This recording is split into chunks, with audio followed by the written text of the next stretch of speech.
नमस्ते बच्चों, good morning, good afternoon, good evening. मैं मोहित, आपका दोस्त, आपका भाई, आपका मेंटर। आज से आपको पढ़ाने वाला हूँ पॉलिटिकल साइंस क्लास 12th की। तो आज से हमें सीरीज स्टार्ट करेंगे पॉलिटिकल साइंस की क्लास 12th की। चैप्टर नंबर 1 को आज हम स्टार्ट करेंगे, which is end of bipolarity. तो पहले हम बुक 1 पढ़ेंगे, which is contemporary world politics. उसके बाद हम इंडियन पॉलिटिक्स वाली बुक पढ़ेंगे। तो और ये जो हमारी पूरी सीरीज़ रहेगी, इसको हम बायलिंगुअल रखेंगे, जिससे कि बोथ इंग्लिश मीडियम और हिंदी मीडियम वाले बच्चे कंफर्टेबल रहें through out the series. Through out the series हम इस वाइट बोर्ड पर पढ़ेंगे, और जो बाकी के नोट्स रहेंगे, इंपॉर्टेंट नोट्स, वो मैं आपको बाद में हैंडआउट्स आपको प्रोवाइड करा दूंगा। ठीक है, तो आपको टेंशन लेने की कोई ज़रूरत नहीं है। आप ढंग से पढ़िए, इस पूरी सीरीज़ को ढंग से समझिए। और इस सीरीज़ का आपको, अगर मैं आपसे पूछूं कि अगर आप मुझसे पूछना चाहते हैं कि इस सीरीज़ का क्या बेनिफिट होगा आपको, तो ये सीरीज़ आपको कॉन्सेप्चुअल क्लैरिटी देगी इन सारे टॉपिक्स के ऊपर, विच इज़ कि बायपोलैरिटी क्या होती है, सोवियत सिस्टम था तो था क्या, ठीक है, और ये फर्स्ट वर्ल्ड क्या होता है, सेकंड वर्ल्ड क्या होता है, थर्ड वर्ल्ड क्या होता है, ठीक है। तो हम सब इन सब चीज़ों को ढंग से कॉन्सेप्चुअल क्लैरिटी इनके बारे में लेंगे, ठीक है। क्योंकि हमको अगर कॉन्सेप्चुअल क्लैरिटी नहीं होगी तो हम बाद में पेपर में जा करके गुल हो जाएगी हमारी बत्ती, ठीक है। तो इंस्टेड ऑफ कि हम रट्टे मारें, हम समझेंगे कि ये चीज़ें काम कैसे करती हैं, वर्क कैसे करती हैं, क्या इनके पीछे हिस्ट्री रही थी, ठीक है। तो हम धीरे धीरे कर करके इन सब चीज़ों से हम अपनी कॉन्सेप्चुअल क्लैरिटी बनाएंगे, फिर बाद में हम नोट से उन चीज़ों को और ज़्यादा उसका बेस बढ़ाएंगे आगे जा करके, ठीक है। फिर इस पूरी हर चैप्टर के एंड में, यानी कि हर आपका जो लेक्चर होगा, which is will be around 2 to 3 hour, हर चैप्टर के एंड में आपको कुछ एक इंपॉर्टेंट क्वेश्चंस दूंगा, ठीक है, जिनको आपको घर पर जा करके पूरा से सॉल्व करना है। और मैं सीरीज़ के एंड तक आपको एक टेलीग्राम चैनल भी दे दूंगा, जिस पे आप वो सब क्वेश्चन के जो आपने आंसर लिखे होंगे वो आप मेरे को शेयर कर सकते हैं, ठीक है। तो चलिए आज से हम chapter number 1 which is end of bipolarity को स्टार्ट करते हैं।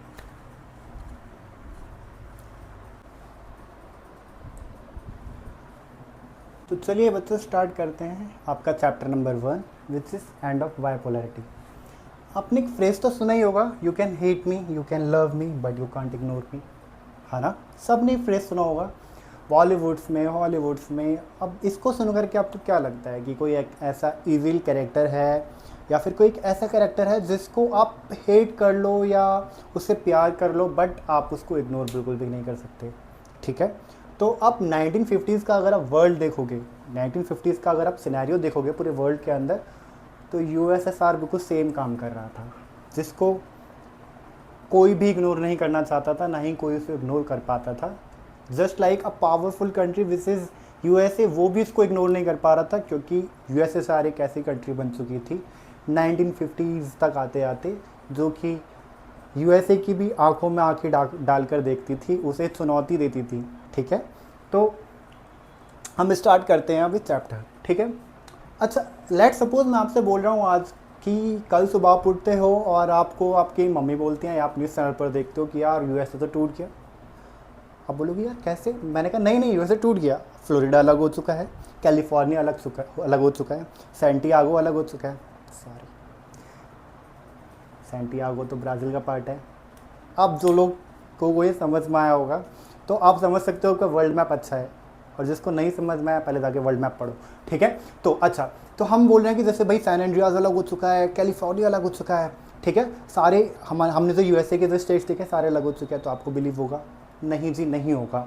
ऐसे ही लोगों के साथ हुआ था 1991 की सुबह, जब वो उठे एक सुबह, उन्हें पता लगा कि यूएसएसआर नहीं रहे, हमारे बीच में यूएसएसआर नहीं रहे, ठीक है।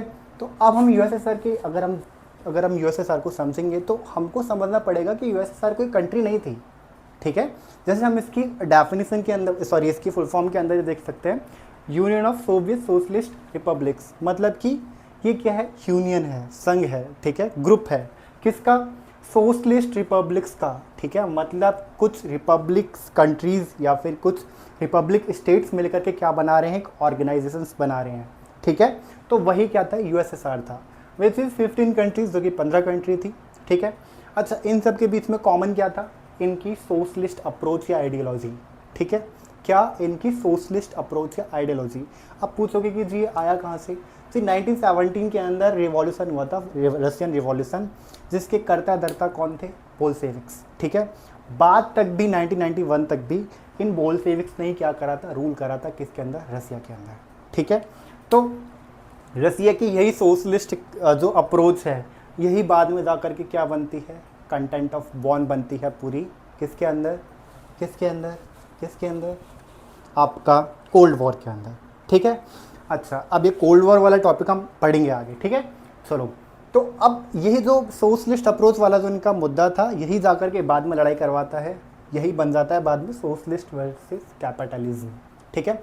अब बोलोगे कि जी ये है क्या, सोशलिज्म क्या है, कैपिटलिज्म क्या है, हमको तो कुछ समझ नहीं आ रहा है। तो मैं बहुत बेसिक फंडा बताता हूँ। It is not exact definition, but आपकी एक कॉन्सेप्चुअल क्लैरिटी बनाने के लिए या फिर थोड़ा बहुत समझने के लिए चलेगा, ठीक है। कैपिटलिज्म इज लाइक कि भाई कैपिटलिज्म का मतलब आप समझ सकते हो ऐसे, it is not exact definition. Capitalism is like जिसकी लाठी उसकी भैंस, मतलब कि अगर आपके पास टैलेंट है, ठीक है, अगर आपके पास रिस्क लेने की पावर है, आपके पास उतनी कैपेबिलिटी है, ठीक है, अगर आपके पास चीज़ों को कंट्रोल करने का, मैनेज करने का आपके पास वो टैलेंट है, तो आप क्या कर सकते हो, आप मोर अर्न कर सकते हो, आपके पास बहुत सारी अपॉर्चुनिटीज़ होंगी किसके अंदर, कैपिटलिज्म के अंदर। तो इसको हम कैसे समझेंगे, जिसकी लाठी उसकी भैंस के तरीके से। फिर आता है हमारा दूसरा, अच्छा ये कैपिटलिज्म की जो अप्रोच था, याद रखो ये कैपिटलिज्म की अप्रोच का जो बहुत बड़ा जो अग्र या जो जिसको कहते हैं ना लीडर जो था, वो कौन था, यूएसए था, ठीक है। दूसरा सोशलिज्म, सोशलिज्म तो आया ही 1917 के अंदर था, बोल्शेविक्स लेके आए थे। अब मैं ये नहीं बोलूँगा कि अप्रोच ही 1917 में आई है, क्योंकि अप्रोच को लाने वाले तो मार्क्स थे, कार्ल मार्क्स, ठीक है। बट उसका थोड़ा बहुत ये मॉडिफाइड वर्जन सोशलिज्म जो कि हमको रसिया में देखने को, मतलब ये पहला प्रैक्टिकल इम्प्लीमेंट हुआ था, ठीक है। तो सोशलिज्म इज लाइक कद्दू कटेगा तो सब में बटेगा, है ना। It will be like more funny कि यार ये कैसी डेफिनेशन हो गई, ठीक है।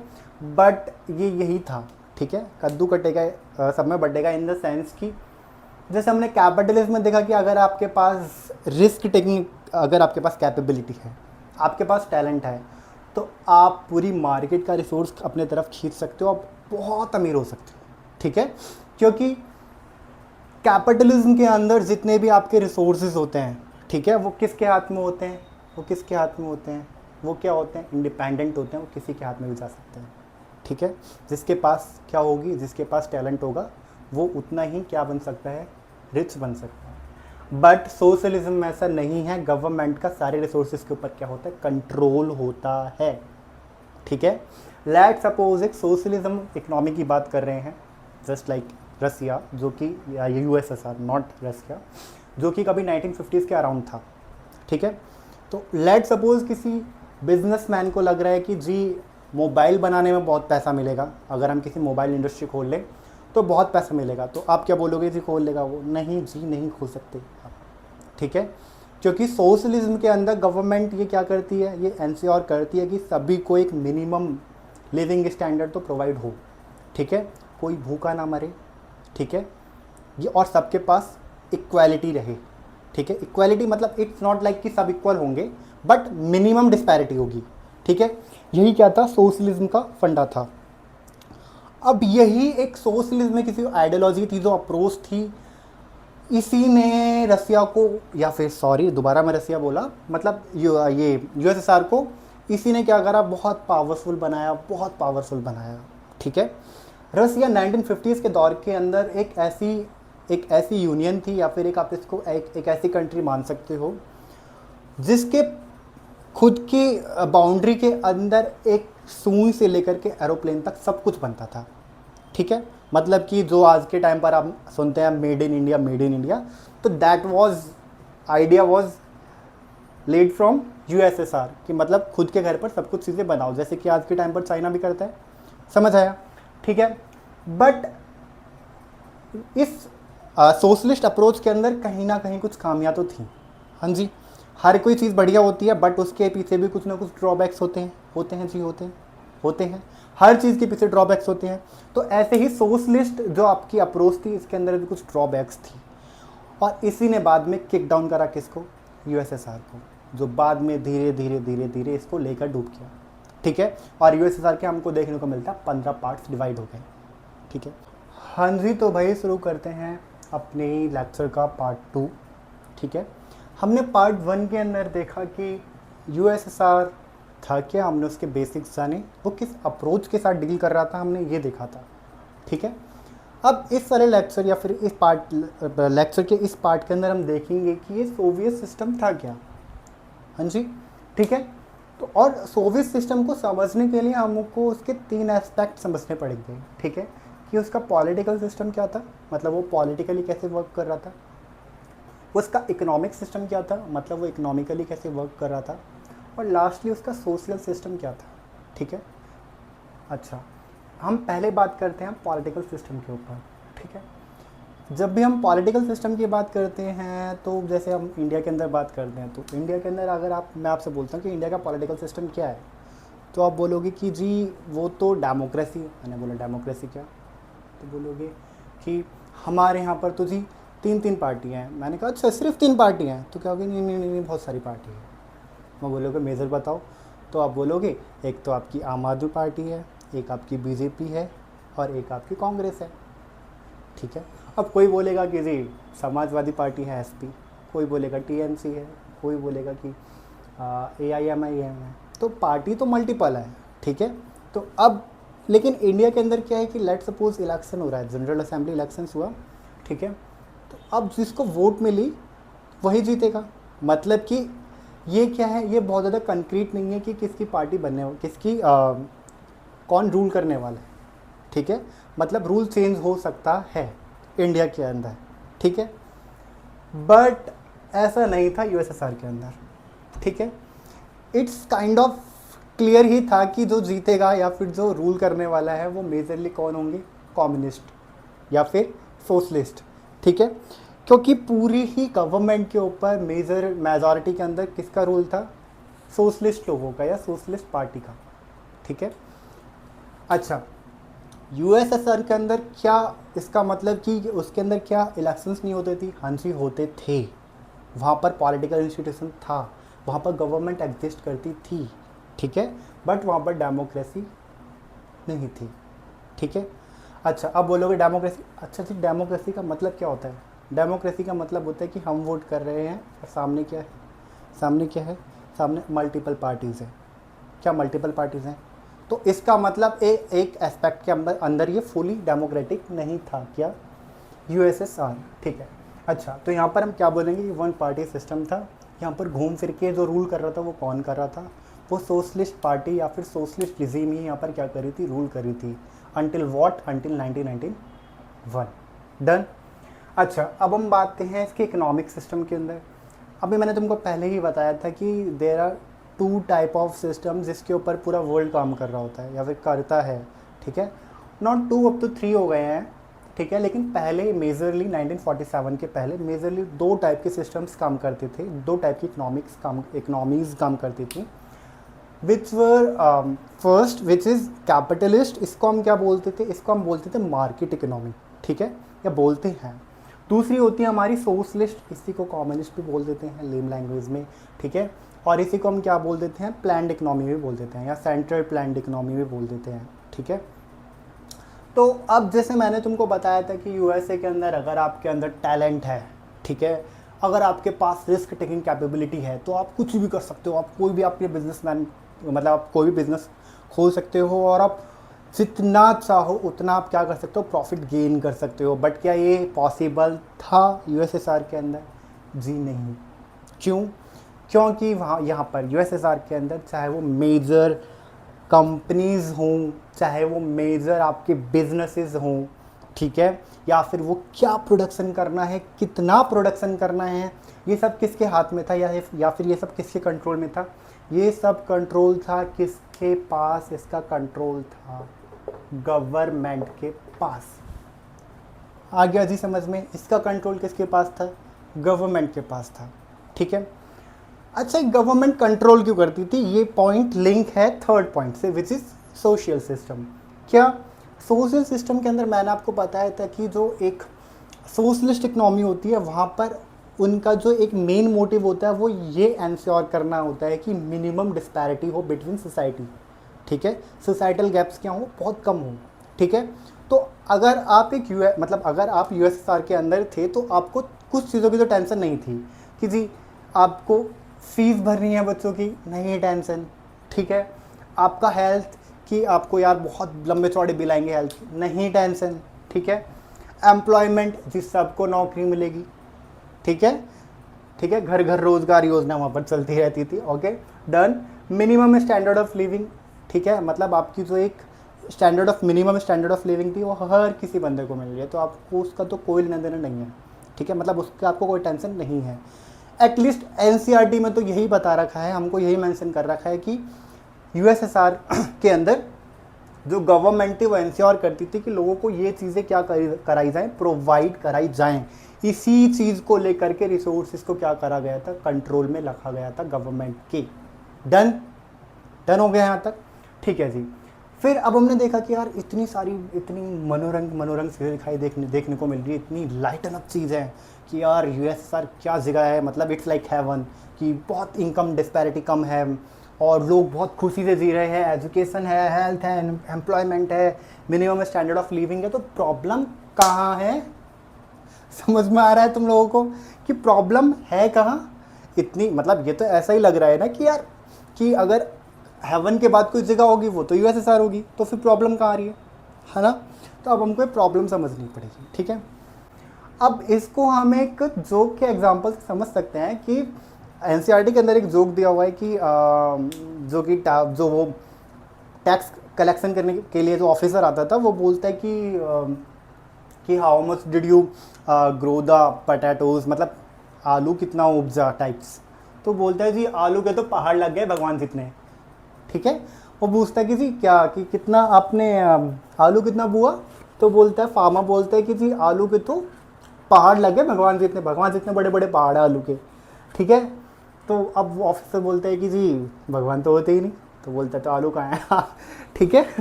तो ये अब इसके थ्रू आप समझ सकते हो कि लोगों के पास क्रिटिसिज्म करने का भी कोई डायरेक्ट सोर्स नहीं था, तो सटायर के थ्रू लोग गवर्नमेंट को क्रिटिसाइज करते थे। समझ पा रहे हो आप कि लोग डायरेक्टली तो गवर्नमेंट को क्रिटिसाइज भी नहीं कर पा रहे हैं, तो वो क्या कर रहे हैं, वो सटायर के थ्रू गवर्नमेंट को क्रिटिसाइज कर रहे हैं।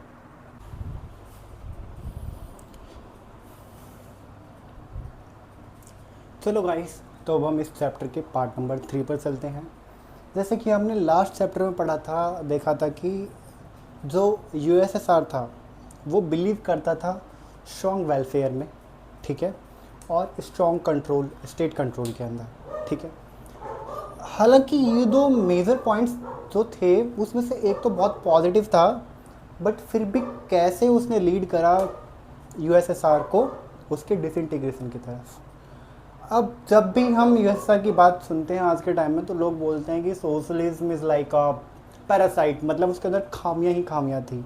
बट अगर इतना ही खामियां थी, इतनी ही कमियां थी, इतने ही उसके अंदर ड्रॉबैक्स थे, तो how it will make that will make, ठीक है, कि बट अगर उसके अंदर इतनी ही कमियां थी तो कैसे उसने यूएसएसआर को एक सुपर पावर बना दिया। तो ये तो एक पॉसिबल चीज़ नहीं है, तो इसका मतलब ड्रॉबैक्स, ऑब्वियसली ड्रॉबैक्स तो हर चीज़ में होते हैं, ठीक है, but there are some major things which are very positive, ठीक है, जिसने यूएसएसआर को क्या बनाया, यूएसएसआर को क्या बनाया, एक सुपर पावर बनाया। तो अब इस वाले पार्ट के अंदर हम यही देखेंगे कि why USSR became super power, ठीक है। तो first thing was use territory.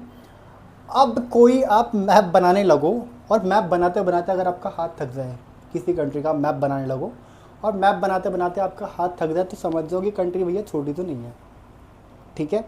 Even तो जब आप इंडिया का मैप भी बनाते होगे तो आपका दिमाग पक जाता होगा, यार भाई ऐसे ऐसे ऐसे वैसे वैसे वैसे। तो इट वॉज अबाउट कि भाई हमको तो स्ट्रक्चर ठीक नहीं बनता। बट जब आप रसिया का मैप बनाने बैठोगे तो इट वॉज नॉट लाइक कि आपसे स्ट्रक्चर नहीं बन रहा, भैया वो मैप ही बहुत बड़ा है, ठीक है। तो अब इसका मतलब क्या होता है कि जो यूएसएसआर था उसके पास एक तो टेरिटरी बहुत बड़ी थी। अब टेरिटरी बड़ी होने का मतलब सिर्फ ये नहीं है कि अच्छा जी टेरिटरी बड़ी, नहीं, टेरिटरी बड़ी होने की वजह से बहुत ज़्यादा हमको क्या मिल जाते हैं, कुछ हमको मेजर लीड्स मिल जाते हैं दूसरी किसी भी कंट्री के अगेंस्ट में। जैसे कि पहली बात, हमको रिसोर्सेज मिल जाते हैं, हमको लैंड मिल जाती है, ठीक है, और हमको उसकी वजह से क्या मिल जाता है, कभी कभी हमको कुछ उसकी वजह से हमको जियोग्राफिकल हमको बेनिफिट्स मिल जाते हैं, ठीक है। टैक्टिकल हमको बेनिफिट्स मिल जाते हैं, ठीक है। तो वही एक बेनिफिट किसको मिलता है, वही एक बेनिफिट मिलता है यूएसएसआर को, ठीक है।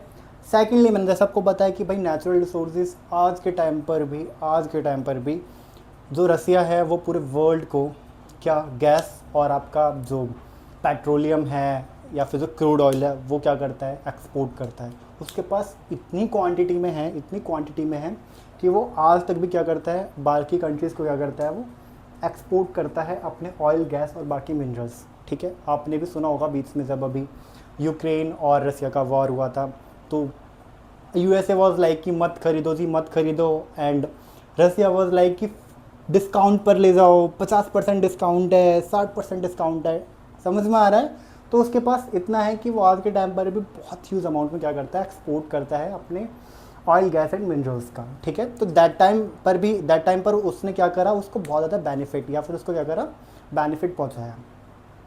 पावरफुल इंडस्ट्रियल बेस, ठीक है।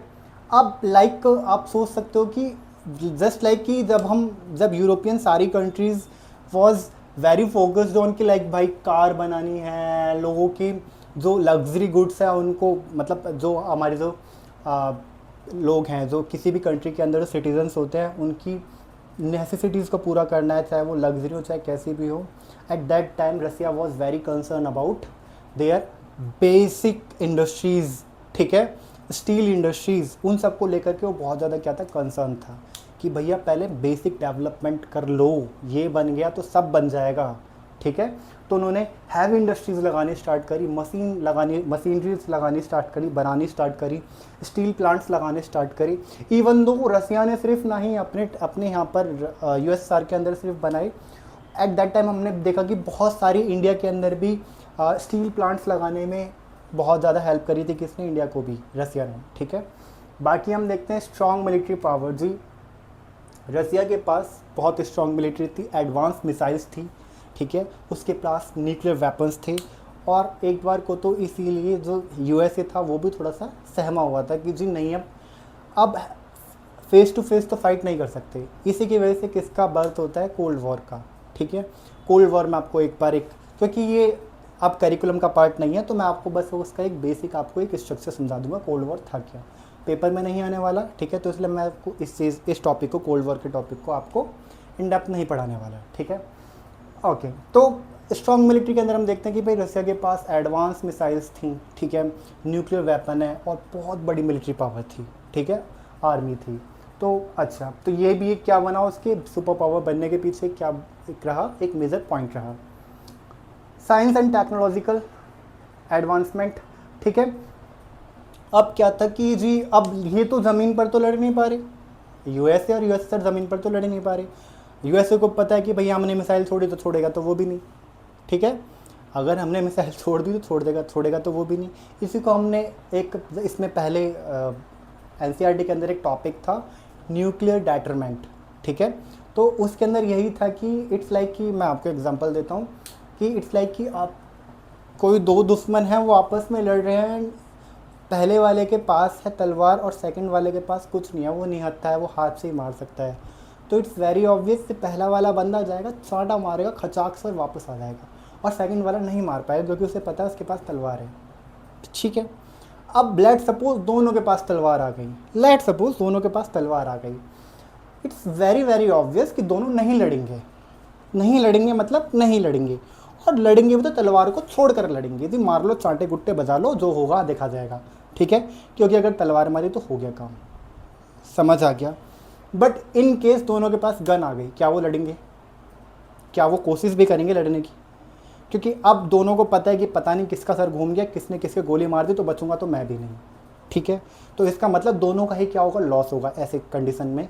तो क्या होगा कि भाई इसी को हम न्यूक्लियर डेटरमेंट बोलते हैं कि भाई जब दोनों ही कंट्रीज़ के पास, मतलब दोनों ही यूएसए, दोनों ही रिजीम के पास, यूएसए और यूएसएसआर, जब दोनों के पास ही न्यूक्लियर वेपन्स आ गए तो दे ट्राइड कि भाई अब लड़ाई ना हो, ठीक है, कम से कम सामने तो लड़ाई ना हो, वो पीठ पीछे लड़ाई करते थे, जिसे को हम कोल्ड वॉर बोलते हैं, ठीक है, एक दूसरे के पीछे कंधे पर रखकर बंदूक चलाना, ठीक है, उस टाइप से लड़ाई करते थे, ठीक है, पहली बात ये। अच्छा, दूसरा इन्होंने लड़ना कैसे स्टार्ट करा, भाई अब ज़मीन पर तो लड़ नहीं सकते, कम्पीट कर नहीं सकते, तो they started to compete in like scientific advancement के अंदर कि जी हमने ये बना लिया, हमने वो बना लिया कर करके, ठीक है। बट एट दैट टाइम हम देखते थे कि भैया यूएसए ही एडवांस हुआ है साइंटिफिकली। नहीं जी, यूएसएसआर ने भी बहुत एडवांसमेंट करी। यूएसए ने साइंस स्पेस टेक्नोलॉजी को बहुत ज़्यादा एडवांस किया, बट इट वाज यूएसएसआर जिसने पहला अपना ह्यूमन स्पेस जो उन्होंने अपना मिशन भेजा था वो कौन था, यूएसएसआर था, ठीक है। और एक बार को तो यूएसए भी चौंक गया थी, अरे भैया कंपटीशन तो तकड़ा टाइप्स करके, ठीक है। तो इट वाज लाइक कि मतलब रसिया पीछे नहीं रहना चाहता था, ठीक है। उसने कहीं पर भी कंपटीशन में कमी नहीं छोड़ी, ठीक है। तो यहाँ पर हमारे ये साइंटिफिक एंड टेक्नोलॉजिकल एडवांसमेंट वाला पॉइंट हो गया।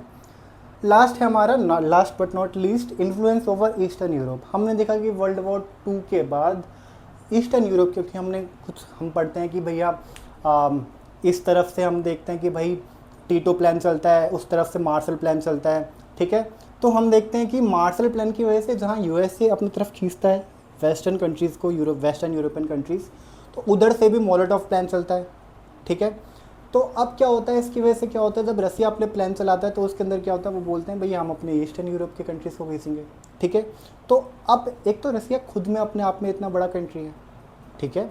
यूएसएसआर जो उस टाइम पर यूएसएसआर था वो खुद में ही इतनी बड़ी उसके पास टेरिटरी है, उसके बाद बाहर से 15 कंट्रीज आकर के और जुड़ गए उससे। तो आप उसकी स्ट्रेंथ सोच सकते हो कितनी बड़ी होगी उसकी वजह से, ठीक है। उसका पॉलिटिकल इन्फ्लुएंस बढ़ गया, और सिर्फ पॉलिटिकल इन्फ्लुएंस नहीं, क्या उसके ऑयल गैस मिनरल्स नहीं बढ़े होंगे, समझ में आ रहा है तुम लोगों को, ठीक है। तो उसकी वजह से क्या हो गया, उसका इन्फ्लुएंस हर तरीके से हर तरीके से उसकी स्ट्रेंथ क्या हो गई, बढ़ गई, ठीक है। वो और स्ट्रेंथन हो गया, ठीक है। बट बेसिक क्वेश्चन फिर वही आता है कि भैया इतना पावरफुल कंट्री, हर चीज़ में इतना आगे बढ़ने वाली कंट्री, कोई कमी नहीं दिख रही, तो भैया ये डिसइंटीग्रेट हुआ कैसे, कोलैप्स हुआ कैसे, इसके 15 टुकड़े हुए तो हुए कैसे। टुकड़े होने के पीछे सबसे बड़ा, जैसे आज के टाइम पर हम देखते हैं कोई बिल्डिंग बहुत ज़्यादा मजबूत है, हमको ऊपर से दिखता है कि बहुत कॉन्क्रीट की बनी हुई है, बहुत पिलर्स डले हुए हैं इसके अंदर, ठीक है। बट कमी कहाँ आती है, वो कोई भी अगर किसी भी बिल्डिंग की नींव खराब है या फिर उसकी नींव में पानी चला गया तो वो बिल्डिंग वहीं से कोलैप्स होनी स्टार्ट हो जाएगी, ठीक है। तो ऐसे ही यूएसएसआर के अंदर था, कमियां कभी किसी को बाहर नहीं दिखी, बट उसके अंदर ही अंदर बहुत सारी ऐसी कमियां जमा होने लग गई, जिसकी वजह से एट लास्ट 1991 के अंदर, ठीक है, 1991 के अंदर क्या हो जाता है, यूएसएसआर कोलैप्स हो जाता है, डिसइंटीग्रेट हो जाता है, 15 पार्ट्स के अंदर डिवाइड हो जाता है। हाँ जी बच्चों, तो हमने इसके लास्ट पार्ट में देखा था, इस लेक्चर का हमने लास्ट पार्ट में देखा था कि सोवियत सिस्टम की स्ट्रेंथ क्या थी, ठीक है। हमने देखा कि कैसे उनके पास एक बहुत बड़ी यूज टेरिटरी थी, ठीक है। हमने देखा कि कैसे उनके पास लार्ज नंबर ऑफ रिसोर्सेज थे, ठीक है। हमने देखा किस तरीके से उनके पास मिलिट्री एडवांसमेंट थी, हमने देखा कैसे उनके पास साइंटिफिक एडवांसमेंट थी, ठीक है। हमने देखा कैसे उनके पास ग्लोबल इन्फ्लुएंस था, ठीक है। बट अब हम इस चैप्टर में बात करेंगे कि यूएसएसआर की वीकनेसेस क्या क्या थी, ठीक है। इसमें सबसे पहला जो टॉपिक आता है वो हमारा है इकोनॉमिक स्टैग्नेशन, ठीक है। स्टैग्नेशन का मतलब होता है किसी चीज़ का कहीं पर रुक जाना, क्या हो जाना, रुक जाना, स्टॉप हो जाना, हॉल्ट हो जाना, ठीक है। यही हुआ यूएसएसआर के साथ 1970s के आसपास, ठीक है। यूएसएसआर इकोनॉमिकली क्या हो गया, स्टैग्नेट हो गया। उसने अपने सारे रिसोर्सेज को कहाँ लगाना स्टार्ट करा, उसने अपने सारे रिसोर्सेज को लगाना स्टार्ट करा आर्म्स के अंदर। आर्म्स मतलब अपने वेपन्स को डेवलप करने में, ठीक है। क्योंकि उसकी यूएसए के साथ क्या चल रहा था, कंपटीशन चल रहा था, ठीक है। तो दोनों के दोनों ही आपस में कॉम्पीट कर रहे हैं कि भैया हम आगे, हम फर्स्ट, ठीक है। तो इस पूरी रेस के अंदर जो सोवियत सिस्टम था या फिर जो सोवियत यूनियन था, दैट फेल्स, ठीक है। वो भूल गया कि उसके पास और भी कुछ काम है, और भी उसके क्या हैं, कुछ पर्पसेस हैं, ठीक है। अच्छा, इकोनॉमिक स्टैग्नेशन के अंदर था क्या कि इट्स लाइक कि जब कोई, हमने देखा था कि सोशलिस्ट सिस्टम के अंदर हमने देखा था कि जी कुछ प्लानिंग चल रही होती थी जिसके अंदर गवर्नमेंट प्लान करती थी, ठीक है। गवर्नमेंट प्लान करिए कि क्या बनना है, कितना बनना है, किसके लिए बनना है, टाइप्स, ठीक है। अब इसमें स्टार्टिंग में तो बहुत बढ़िया चल रहा था जी, गवर्नमेंट को पता है जी इतना प्लानिंग है, 500 बनाने, ओके जी 500 बनाने, 500 बना दो। बट रियलिटी में होता क्या है कि जब किसी एक बंदे के हाथ में पावर होती है तो वो धीरे धीरे ग्राउंड रियलिटी से डिस्कनेक्ट होना स्टार्ट हो जाता है। जैसे कि आज के टाइम पर हम बोल रहे हैं कि हम दिल्ली के चीफ मिनिस्टर से बोल रहे हैं कि जी आप बताओ कि क्या सामान कितना बनाना है। लेट सपोज वो बोलते हैं कि 10 लाख पेयर्स ऑफ शूज़ बनाने हैं, डन। बट एक्चुअली में जो दिल्ली को जो नीड है वो 20 लाख पेयर ऑफ शूज़ की है। तो इन दिस सिनेरियो क्या होगा कि हमको 10 लाख जो शूज़ के पेयर हैं उसकी हमको क्या पड़ जाएगी, उसकी हमको पड़ जाएगी कमी पड़ जाएगी, ठीक है। और वाइस वर्सा, अगर 10 लाख शूज़ अगर उन्होंने बोले हैं कि बनाने हैं और हमारे को सिर्फ 5 लाख की डिमांड है, तो इन दैट केस ऑल्सो हमको क्या हो जाएगा, वो जो 5 लाख जो शूज़ हैं वो एक्स्ट्रा बन जाएंगे। तो इन बोथ केसेस क्या होगा, लॉस ही होगा, ठीक है। यही हुआ 1970s के आसपास में यूएसएसआर के अंदर, क्योंकि जो गवर्नमेंट थी उस वो थोड़ा ग्राउंड रियलिटी से क्या हो गई, एब्स्ट्रैक्ट, मतलब उससे अलग हट गई, ठीक है। सेकंड पॉइंट था कंज्यूमर गुड्स। अब इट्स लाइक कि आर्म्स रेस की वजह से यूएसएसआर के अंदर जो वेपन्स बन रहे थे वो तो A1 क्वालिटी के बन रहे थे। मिसाइल्स ऐसी बन रही हैं कि भैया रसिया से मारो तो फेंक के घुमा करके दोबारा से वापस में अमेरिका में जाके गिर जाए। वो टैंक्स इतने बेहतरीन बन रहे हैं। बट लेकिन जब आप बात करते हो कंज्यूमर गुड्स की, तो कंज्यूमर गुड्स की क्वालिटी बिल्कुल ख़राब, ठीक है। और यही सब चीज़ें लोगों के दिल में घर करने लग गई, ठीक है। कि अब क्योंकि वो आपस में क्या कर रहे हैं, कंपैरिजन कर रहे हैं। जब वो कंपेयर कर रहे हैं तो वो देख रहे हैं कि भैया जो यूरोपियन, जो वेस्टर्न यूरोपियन कंट्रीज़ हैं, वहाँ पर जो कंज्यूमर्स हैं उनके पास गुड्स अच्छी हैं, उनके पास फ़ोन्स अच्छे हैं, उनके पास शूज़ अच्छे हैं, उनके पास क्लोथिंग्स अच्छी हैं, ठीक है। बट यूएसएसआर के अंदर ऐसा केस नहीं था। यूएसएसआर ने अपनी सारी जितनी भी उसके रिसोर्सेज थे उसको लगाया था हैवी इंडस्ट्रीज़ के अंदर, स्टील के अंदर। आपको मैंने बताया था पिछले पॉइंट के अंदर। तो यही चीज़ बाद में उसके लिए क्या करेगी, एक नेगेटिव पॉइंट की तरह काम करने लगी, ठीक है। लोगों के अंदर डिससेटिस्फैक्शन इंक्रीज़ होने लग गई, ठीक है। अच्छा, थर्ड है लैक ऑफ पॉलिटिकल कंपटीशन। देखो जी, ये तो बहुत ज़्यादा क्लियर है। जब किसी कंट्री के अंदर डेमोक्रेसी कम होगी, ठीक है, गवर्नमेंट से अकाउंटेबिलिटी, मतलब गवर्नमेंट से अगर क्वेश्चंस नहीं होंगे, गवर्नमेंट का क्रिटिसिज्म नहीं होगा, गवर्नमेंट चेंज नहीं होगी, गवर्नमेंट को ये नहीं डर होगा कि हम चेंज हो सकते हैं, तो at that very moment government की अकाउंटेबिलिटी बिल्कुल नील बटे सन्नाटा हो जानी है। गवर्नमेंट बिल्कुल ध्यान नहीं देगी आप क्या बोल रहे हो, ठीक है। गवर्नमेंट को एक रत्ती का फ़र्क नहीं पड़ेगा कि आपको, आपकी क्या डिमांड्स हैं, आप क्या चाहते हो। तो यही हुआ यूएसएसआर के अंदर। मैंने आपको बताया 1 पार्टी सिस्टम है जी, ठीक है। सोशलिस्ट पार्टी कोई डर ही नहीं है कि हम तो हट सकते हैं, तो उन्होंने अपनी अकाउंटेबिलिटी बिल्कुल खो दी। बहुत ही ज़्यादा मिनिमल या फिर लिमिटेड क्या था उनका, बहुत ज़्यादा लिमिटेड क्या थी, क्रिटिसिज्म, मतलब आप उनके खिलाफ नहीं बोल सकते, बहुत लिमिटेड, ठीक है। तो इसकी वजह से वहाँ पर पॉलिटिकल कंपटीशन ख़त्म हो गया, जो कि धीरे धीरे किसकी तरफ लीड करता है, लोगों की डिससेटिस्फैक्शन, और बाद में वो उनका गुस्सा फूटता है, जो डिसइंटीग्रेशन की तरफ स्टेप करता है आगे। आर्म्स मैंने आपको बताया कि दोनों भैया आपस में लड़ रहे हैं, फ्रीज अपग्रेड नहीं कर पा रहे हैं, गाड़ियाँ अपग्रेड नहीं कर पा रहे हैं, और टैंक्स और मिसाइल्स देखो, एक नंबर की मिसाइल 7, ठीक है। मतलब दूसरे को उड़ाने के लिए पैसा है, दूसरे का नाश करने के लिए पैसा है, लेकिन अपना भला करने के लिए पैसा नहीं है। यही चल रहा था कहाँ पर, यूएसएसआर के अंदर, ठीक है। इसके बाद हम आते हैं आपका अफ़गानिस्तान वॉर के अंदर। 1970s के अंदर अफ़गानिस्तान वॉर होती है, और यूएसएसआर वॉज लाइक कि वो कूदता है वॉर के अंदर। यूएसएसआर, उसको इतना अंदाज़ा नहीं था कि ये वॉर इतनी लंबी खींच जाएगी। टू बी ऑनेस्ट, यूएसएसआर को इतना अंदाज़ा नहीं था कि वॉर इतनी खिंच जाएगी। और इट्स लाइक कि आप 1 डे हॉलीडे या फिर 1 वीक प्लानर लेके चले। हॉलीडे आपने आइटनरी बनाई कि 1 हफ्ते की बना रहे हैं हम आइटनरी, नैनीताल घूमने जा रहे हैं, और ड्यूरिंग द वेकेशन या ट्रिप कुछ ऐसा कलेश हो जाए कि वो साल भर की वेकेशन हो जाए। समझ में आया? मतलब आप बैंकॉक गए हो मस्त घूमने के लिए महीना भर या हफ्ता भर, और वहाँ पर जाते कुछ कलेश हो जाता है और आपको 1-1.5 साल रुकना पड़ जाए, ठीक है। यही हुआ यूएसएसआर के साथ। उसने सोचा था महीने भर में वॉर निपटा करके आ जाएंगे, दबदबा बन जाएगा, रोला बन जाएगा पूरे एरिया के अंदर, इमेज चमक जाएगी, और यूएसए के हम ऐसे तैसे मार देंगे यूएसए की। बट होता क्या है, उल्टा। उसकी इमेज ख़राब हो जाती है, सारे रिसोर्सेज ख़राब हो जाते हैं, और खुद के ही लोग उनसे क्वेश्चन करना स्टार्ट कर देते हैं, वोकल हो जाते हैं लोग, ठीक है। लोग क्वेश्चन पूछते हैं कि भैया रिसोर्सेज कहाँ खर्च कर रहे हो, आर्म्स के ऊपर क्यों खर्च कर रहे हो, लोग तो मर रहे हैं, कंज्यूमर गुड्स क्या क्या आप क्वालिटी दे रहे हो। वेस्टर्न यूरोपियन कंट्रीज़ के जितने लोग हैं वो और हमसे ज़्यादा अच्छे अच्छे इक्विपमेंट यूज़ कर रहे हैं, उनकी क्वालिटी अच्छी है, ठीक है।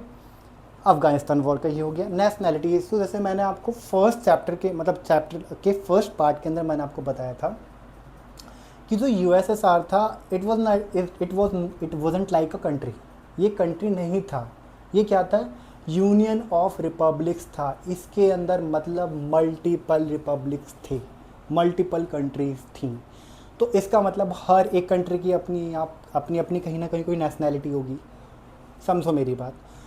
लेट्स सपोज मैं बोल रहा हूँ कि G4 कंट्रीज़ हैं, America, Japan, Australia, India, G4 countries group, ठीक है, ग्लोबल 4।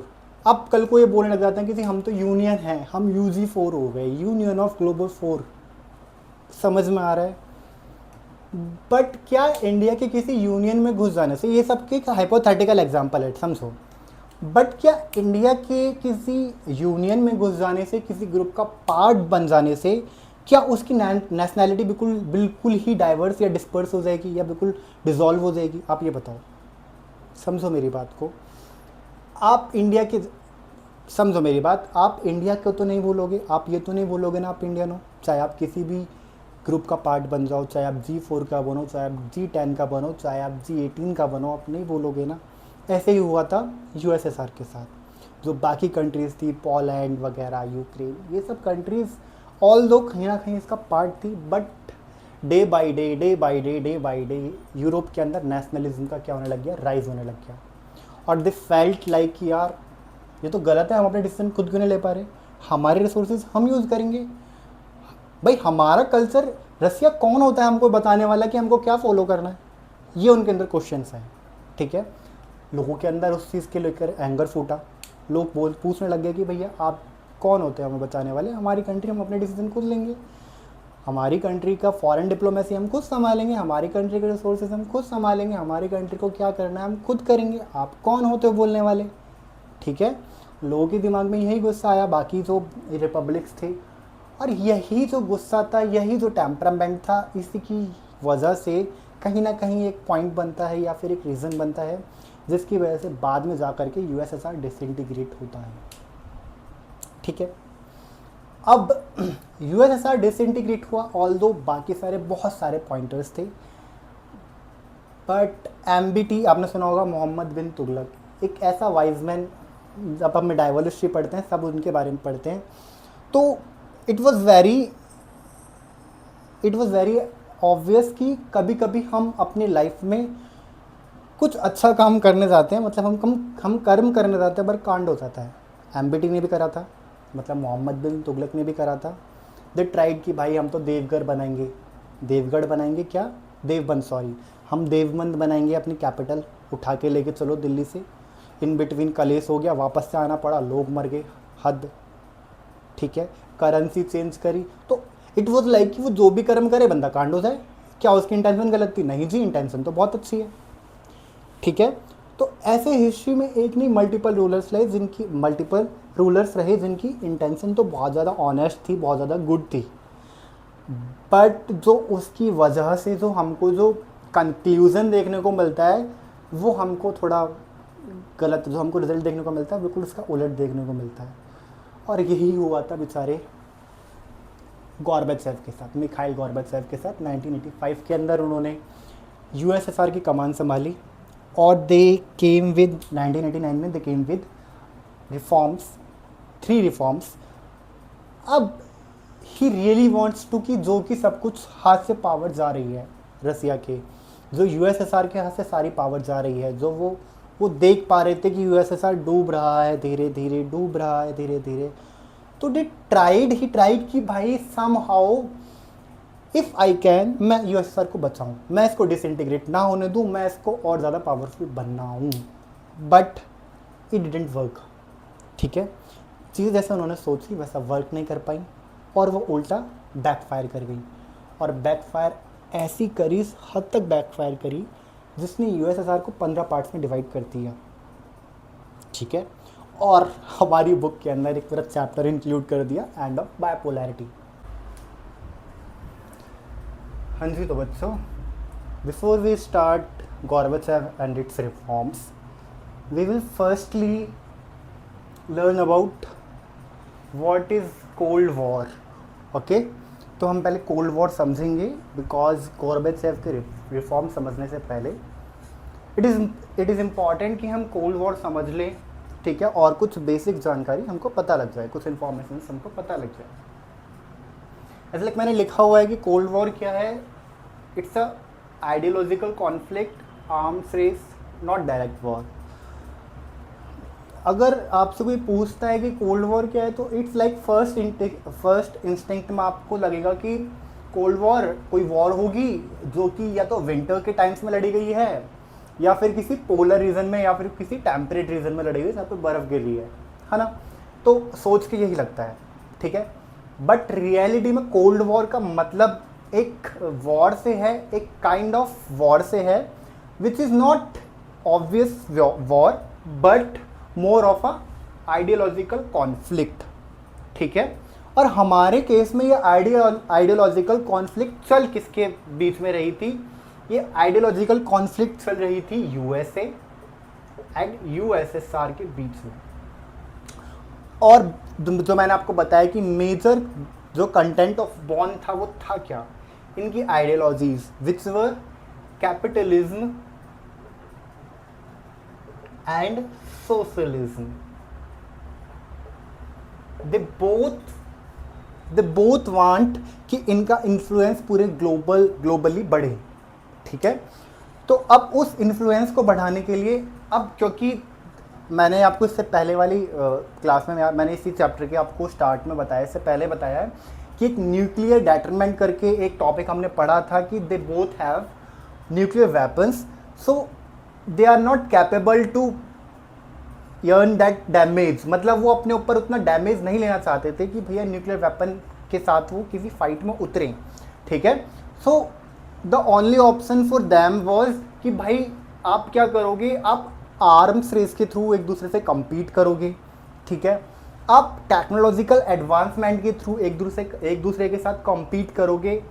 अब जहाँ कहीं भी वर्ल्ड में लड़ाई हो रही होंगी, जहाँ कहीं भी वर्ल्ड में कॉन्फ्लिक्ट्स हो रही होंगी, आप उनमें एक अपना कोई ना कोई आप अपना पार्टनर चुन लोगे, और जो जीता वही, मतलब लेट सपोज हमने देखा साउथ कोरिया नॉर्थ कोरिया के अंदर, नॉर्थ कोरिया को जहाँ पर कि हमने देखा कि यूएसएसआर सपोर्ट करता है, वहीं पर हम देखते हैं कि भाई साउथ कोरिया को आपका यूएसए सपोर्ट करता है, ठीक है। तो ऐसे केस में जो जीतेगा, मतलब जिसके पार्टनर की साइड से जो पार्टी जीतेगी वही क्या होगी, उसको विनर माना जाता था। डन हो गया, चीज़ें समझ में आ रही हैं, ठीक है। तो ये अपने इन्फ्लुएंस को बढ़ाने के लिए क्या करते थे, जो दो लोगों के बीच में कॉन्फ्लिक्ट हो रही होती थी, उनमें से एक एक को अमेरिका और आपका यूएसएसआर सपोर्ट करते थे, और जो भी जीतता था उसी का इन्फ्लुएंस बढ़ जाता था। डन हो गया, ठीक है। अब ये आर्म्स रेस होती थी, मतलब कि भाई कौन ज़्यादा वेपन्स बनाएगा। जैसे कि मैंने इससे पहले वाले चैप्टर में आपको बताया है कि यूएसएसआर भी पीछे नहीं रहा आर्म्स के बात में, उसने भी बहुत ज़्यादा एडवांस मिसाइल्स बनाई, ठीक है, न्यूक्लियर वेपन्स बनाए उसने, ठीक है। तो आर्म्स रेस तो एक हम आगे जाकर देखेंगे कि आर्म्स रेस और बाकी कुछ ऐसी चीज़ें भी बनी। आर्म्स रेस ही एक ऐसी मेजर चीज़ बनी जिसने क्या करा, डिसइंटीग्रेशन की तरफ लीड करा, किसको, यूएसएसआर को। डन। डायरेक्ट वॉर कभी भी नहीं हुई यूएसए और यूएसएसआर के बीच में through out the cold war, ठीक है। देवर सम इंस्टेंसेस जहाँ पर लगा कि अब तो वॉर होगी ही होगी, वॉर नहीं रुक सकती। जस्ट लाइक हम देखते हैं डायरेक्ट वॉर की, जहाँ पर सिचुएशंस बहुत ज़्यादा हो चुकी थी। जैसे कि एक हम देखते हैं क्यूबन मिसाइल क्राइसिस, और दूसरा हम यहाँ पर देखते हैं आपका वियतनामीज वॉर या वियतनाम वॉर, ठीक है। ये कुछ ऐसे मेजर इंसिडेंट थे जहाँ पर हमको लगा कि भैया यूएसए एंड यूएसएसआर के बीच में अब एक डायरेक्ट वॉर होने वाला है, ठीक है। इनफैक्ट क्यूबन मिसाइल क्राइसिस के बीच में तो ऐसा भी हुआ था कि यूएसएसआर ने अपनी न्यूक्लियर मिसाइल्स को क्यूबा के अंदर, which is very close to USA, वहाँ पर प्लेस कर दिया था, ठीक है। बाकी बाद में फिर घेराबंदी स्टार्ट हुई, यूएसए ने क्यूबा का घेराबंदी स्टार्ट करी, तो then they will agree on कि भाई कि हम हटा रहे हैं अपनी मिसाइल्स, तो ऐसे मैटर सॉर्ट हुआ। ठीक है, तो कोल्ड वॉर का मतलब आप क्या समझोगे, एक आइडियोलॉजिकल कॉन्फ्लिक्ट है। क्या है, एक आइडियोलॉजिकल कॉन्फ्लिक्ट है जहाँ पर कभी भी कोई मेजर वॉर नहीं हुई है, कोई डायरेक्ट वॉर नहीं हुई है। किसके बीच में, किसके बीच में, यूएसए और यूएसएसआर के बीच में।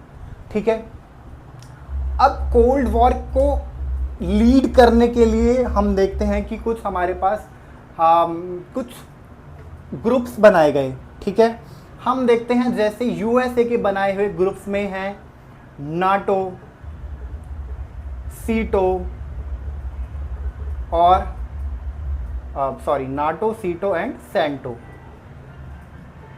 ठीक है, ये यूएसए के बनाए हुए कुछ मिलिट्री ऑर्गेनाइजेशंस हैं। और ऐसे ही यूएसएसआर ने एक मिलिट्री ऑर्गेनाइजेशन बनाया था, इसको हम क्या बोलते हैं, इसको हम बोलते हैं Warsaw pact. Warsaw pact done हो गया। इसी के साथ हमारा मेजर पॉइंट हमारा खत्म हो जाता है, ये चंक हमारा खत्म हो जाता है जो क्या था, कोल्ड वॉर का। ठीक है, अब इसके बाद हम पढ़ेंगे गोरबाचेव और उसके रिफॉर्म्स को और how it lead to disintegration of USSR. In fact Gorbachev never thought कि भाई इसकी जो ये रिफॉर्म्स हैं वो क्या कर देंगे, वो डिसइंटीग्रेशन की तरफ लीड करेंगे, बट भगवान का सोचा समझा हुआ कोई नहीं टाल सकता। ठीक है, ओके, तो हम नेक्स्ट पार्ट में देखेंगे कि how that lead to disintegration of USSR. Thank you.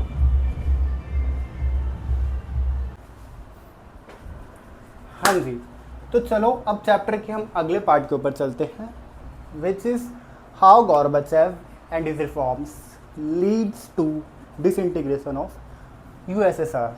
देखिए 1985 के अंदर मिखाइल गोरबाचेव को यूएसएसआर के लीडर के तौर पर चुना गया। ठीक है, he became leader of USSR. ठीक है, 1985 के दौर तक आते आते यूएसएसआर में कुछ कमियां जो थी वो बहुत सरफेस पर आने लगी। ठीक है, और मिखाइल गोरबाचेव को ये फील हुआ कि जी हाँ जी, हमको अब रिफॉर्म्स की ज़रूरत है। जो पूरा सिस्टम पिछले 50-60 सालों से चला हुआ आ रहा है वो कहीं ना कहीं कोलैप्स हो रहा है, यूएसएसआर कहीं ना कहीं कोलैप्स हो रहा है। तो उसको सेव करने के लिए ही प्रपोज 3 रिफॉर्म्स। ठीक है, और उसको हम देखेंगे कि how he propose that reforms. अच्छा, बट ये चीज़ हमेशा माइंड में रखना कि the very intent of Gorbachev was not to destroy the USSR but to maintain और सेव द यूएसएसआर। समझ में आया, वो सोवियत सिस्टम को बचाना चाहते थे, इसीलिए वो रिफॉर्म्स लेके आए थे, ना कि इसलिए क्योंकि वो उसको तोड़ना चाहते थे। ठीक है, उनका इंटेंट बहुत क्लियर था कि उनको क्या करना है, आपका ये सर को सेव करना है। ठीक है, तो अच्छा, गोरबाचेव के दिमाग में क्या आया, अब मैं आपको इसका एक एग्जांपल समझाता हूँ कि ही नोज वेरी वेल कि भैया कुछ तो प्रॉब्लम चल रही है इस पूरे सिस्टम के अंदर। ठीक है, लोगों को बोलने का उतना राइट नहीं है, दे कांट डिस्कस डायरेक्टली कि how the system is failing. ठीक है, तो बट उनको सरफेस लेवल पर ये चीज़ें समझ में आ रही थी। ठीक है, तो इफ़ यू नो कि भाई कोई आपका पेशेंट है और ठीक है, और he is getting worse day by day. ठीक है, उनकी हेल्थ डे बाई डे ख़राब होती जा रही है। लेट्स सपोज आप एक डॉक्टर हैं और आपके पेशेंट की जो कंडीशंस हैं वो डे बाई डे और वर्स होती जा रही हैं, तो इन दैट केस आप क्या करोगे, आप मेडिसिन चेंज करोगे। ठीक है, आप ट्रीटमेंट कोई और इम्प्लीमेंट करोगे। ठीक है, आप नए नए तरीके से सोचोगे कि समहाउ ही विल या फिर शी विल सर्वाइव। ठीक है, यही आप करोगे। That's the exactly thing which he did. ठीक है, इन्होंने वही करा कि इनको लगा कि क्या मैं ऐसा कर सकता हूँ, क्या मैं ऐसी चीज़ें कर सकता हूँ जिसकी वजह से यूएसएसआर सेव हो जाए, बच जाए। ठीक है, he did 3 reforms. First is perestroika, second is glasnost and third is foreign policy change. ठीक है, इसको हम बाद में बीच में बताऊंगा, इसका यूज़ है। ठीक है, the first reform which he proposed was perestroika. This is Russian name, ये पेरेस्ट्रोइका रशियन नेम है। अच्छा, ये आपको याद रखनी है दोनों चीज़ें कि पेरेस्ट्रोइका को इंग्लिश में क्या बोलते थे, इसका मतलब क्या था, और ग्लासनोस्ट को इंग्लिश में क्या बोलते थे, उसका मतलब क्या था, क्योंकि ये दोनों रशियन लैंग्वेज के वर्ड हैं। ठीक है, इनको भी याद रखना है। डन, इनको भी याद रखना है, बट इनकी जो मीनिंग है उसको भी याद रखना है। Sometimes it came in 1 marker. ठीक है, एग्जाम में 1 मार्कर में आ जाता है। ठीक है, तो इसको याद रखना। अच्छा, पेरेस्ट्राइका पर आते हैं। Perestroika is written on the board restructuring. हमने देखा कि किस तरीके से 1917 के बाद से ही जो यूएसएसआर है वो क्या था, वो सेंट्रलाइज्ड प्लान्ड इकोनॉमी थी। मतलब कि वो गवर्नमेंट, जो सेंटर में गवर्नमेंट बैठी हुई है वही उसको कंट्रोल कर रही थी। हमने प्रीवियस क्लास में देखा, हमने प्रीवियस लेक्चर में देखा, इसी लेक्चर के हमने प्रीवियस पार्ट में देखा कि how someone who is in control, who is in government in centre, वही सब कुछ डिसाइड कर रहा था कि क्या बनना है, किस क्वांटिटी में बनना है। ठीक है, तो अब पहली बार गॉर्बेचेव को ये रियलाइज़ हुआ कि ये जो सिस्टम है तो ये सिस्टम ही धीरे धीरे क्या कर रहा है, इस पूरे यूएसएसआर को अंदर से खोखला करता जा रहा है। ठीक है, तो ही डिसाइडेड कि हम रिस्ट्रक्चर करेंगे इस पूरे सिस्टम को।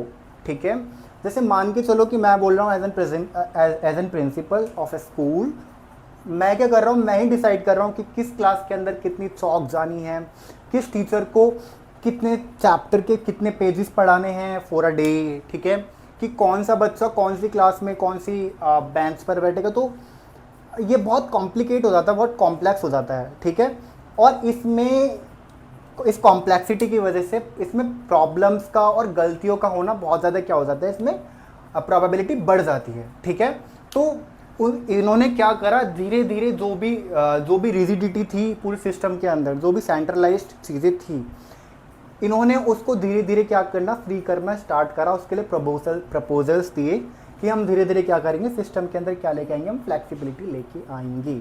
वही फ्लेक्सिबिलिटी जो मैंने आपको भी एग्जांपल में समझाया कि if you are an doctor, ठीक है, यू आर अ डॉक्टर, अगर आपको लगता है कि आपका पेशेंट डे बाय डे और उसकी कंडीशन वर्स होती जा रही है, तो you will change the medicine और ट्रीटमेंट।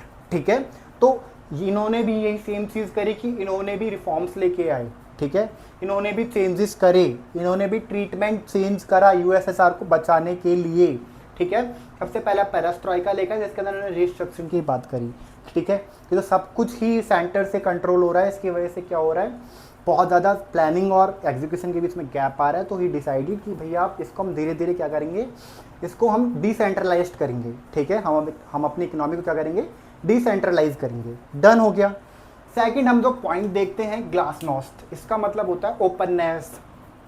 ठीक है, हमारे कॉन्स्टिट्यूशन के अंदर जिसको हम बोलते हैं आपका आर्टिकल नंबर 19 सुना होगा आपने।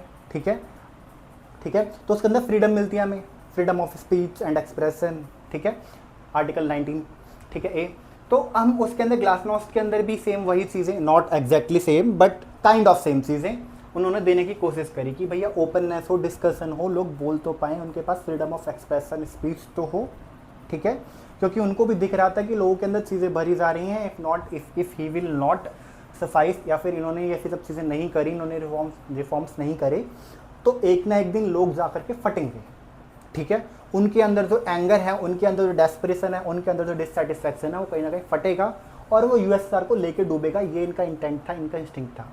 वो बहुत जनरलाइज, वो बहुत ज़्यादा एक्यूरेट था, बट उनको वो फील नहीं हुआ कि अब बहुत लेट हो गया इन रिफॉर्म्स के लिए। ठीक है, ये रिफॉर्म्स लास्ट नेल बनी कफिन में किसकी, यूएसएसआर की।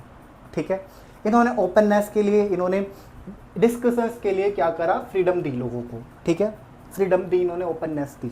ठीक है, अब इससे प्रॉब्लम क्या हुई, एट वेरी फर्स्ट सबको लगता है कि ये बहुत जनरलाइज, बहुत अच्छे रिफॉर्म्स हैं।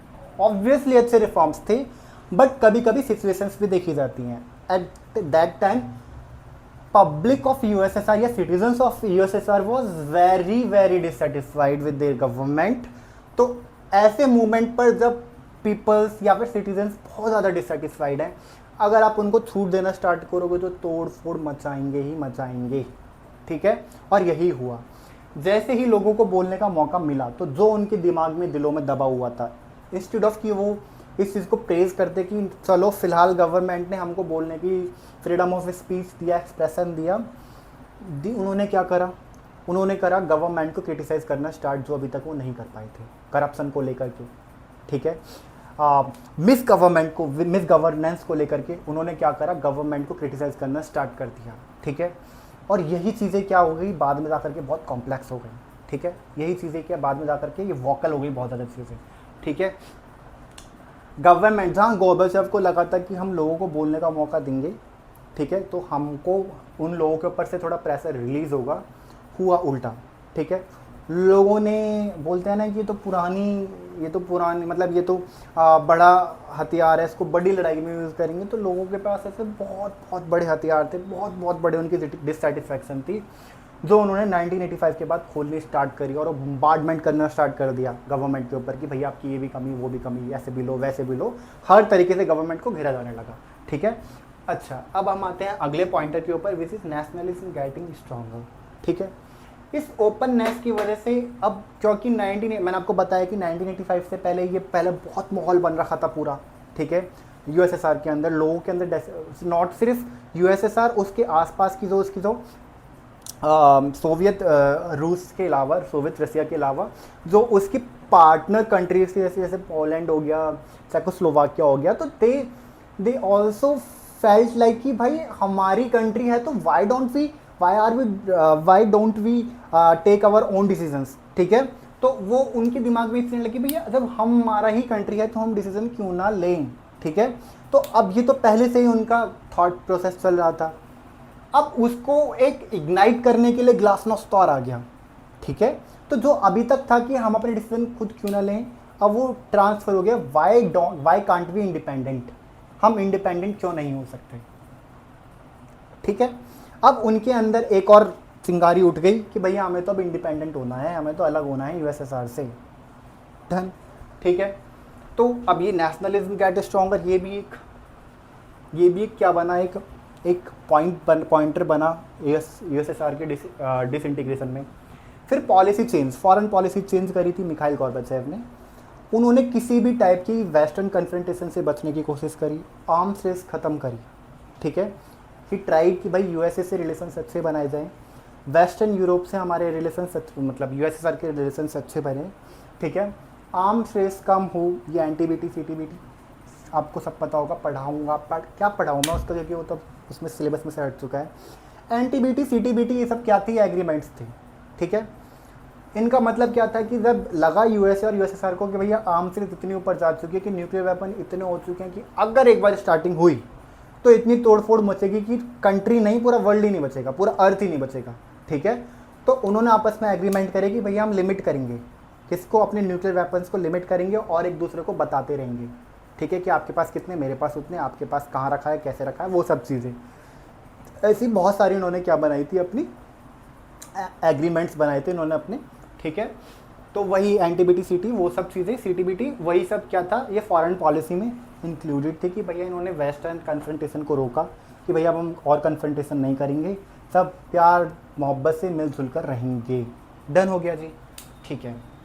अब ये बिग आयरनी, क्योंकि इनका जो इंटेंट था, ठीक है।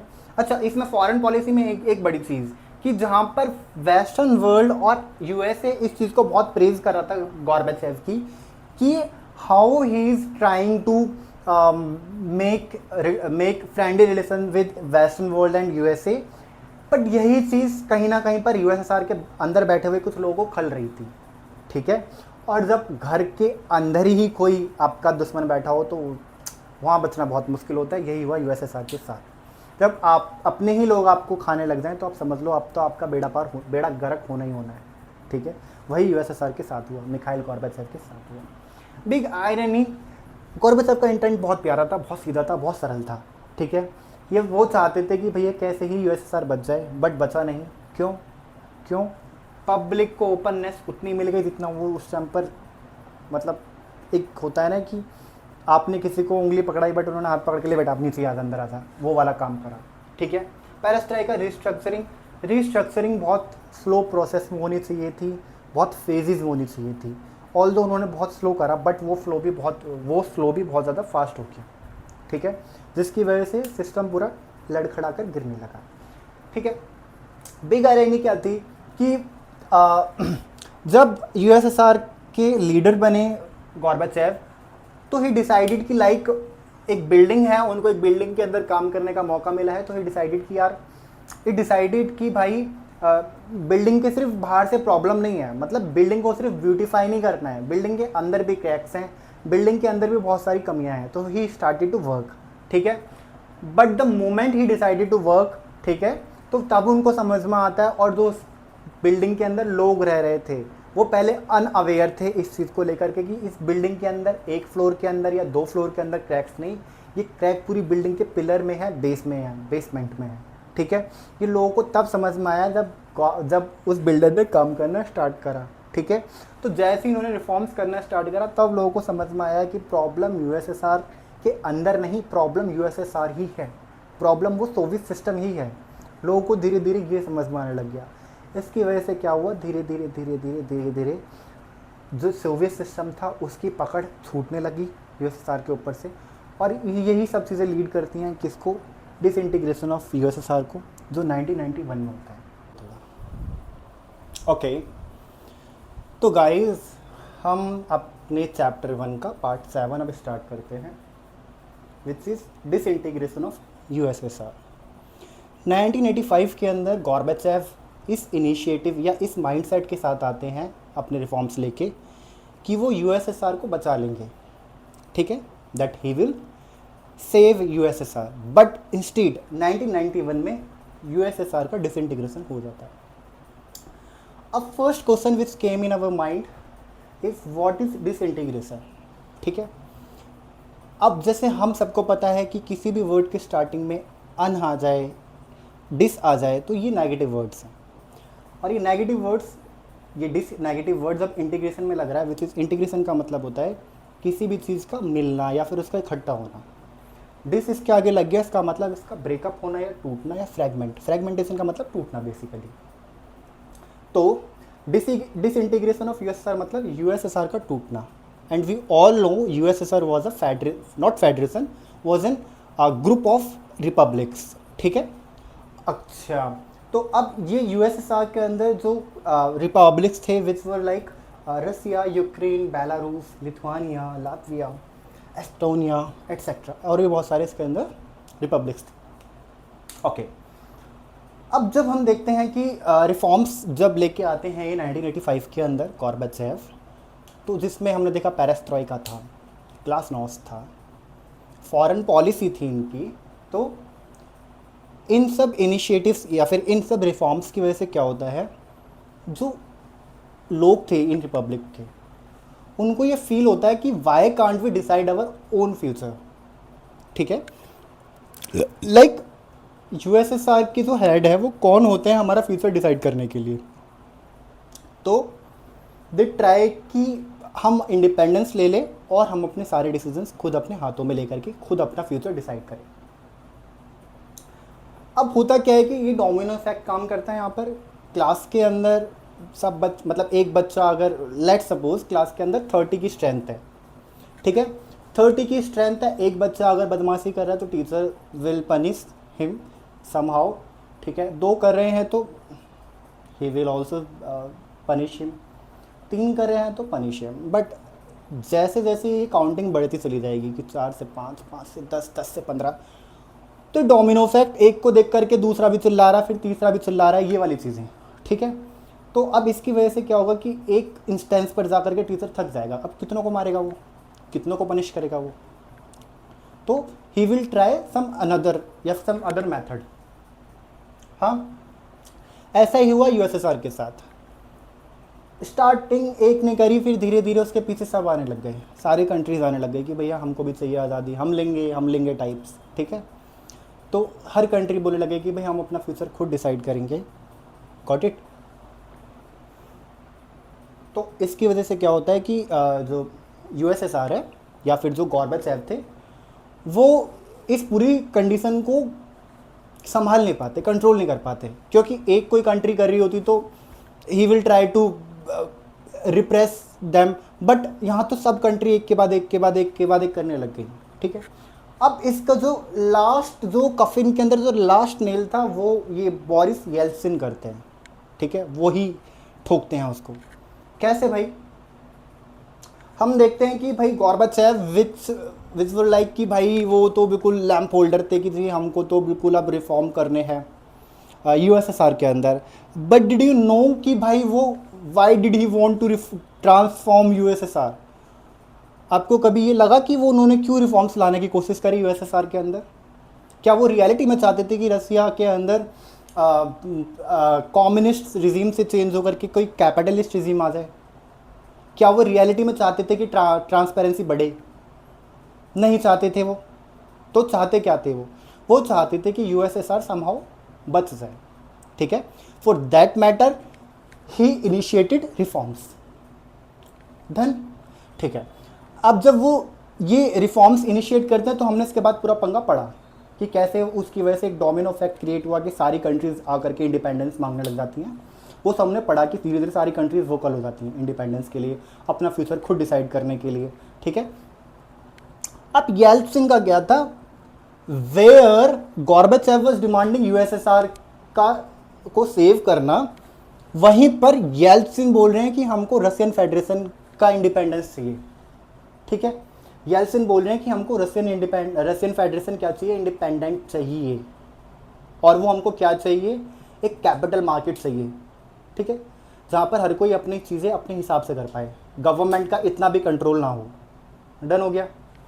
Okay, got it. अब आगे इसकी वजह से होता क्या है, और ये ना लोकल लोगों को इस चीज़ के लिए क्या कर मनाते हैं, उनको समझाते हैं ये सारी चीज़ें। ठीक है, कि किस तरीके से गवर्नमेंट करप्ट है और ट्रांसपेरेंसी को बिल्कुल ख़त्म करा हुआ है। तो अब लोग क्या करते हैं, इनकी सपोर्ट में आ जाते हैं, बोरिस येल्त्सिन के।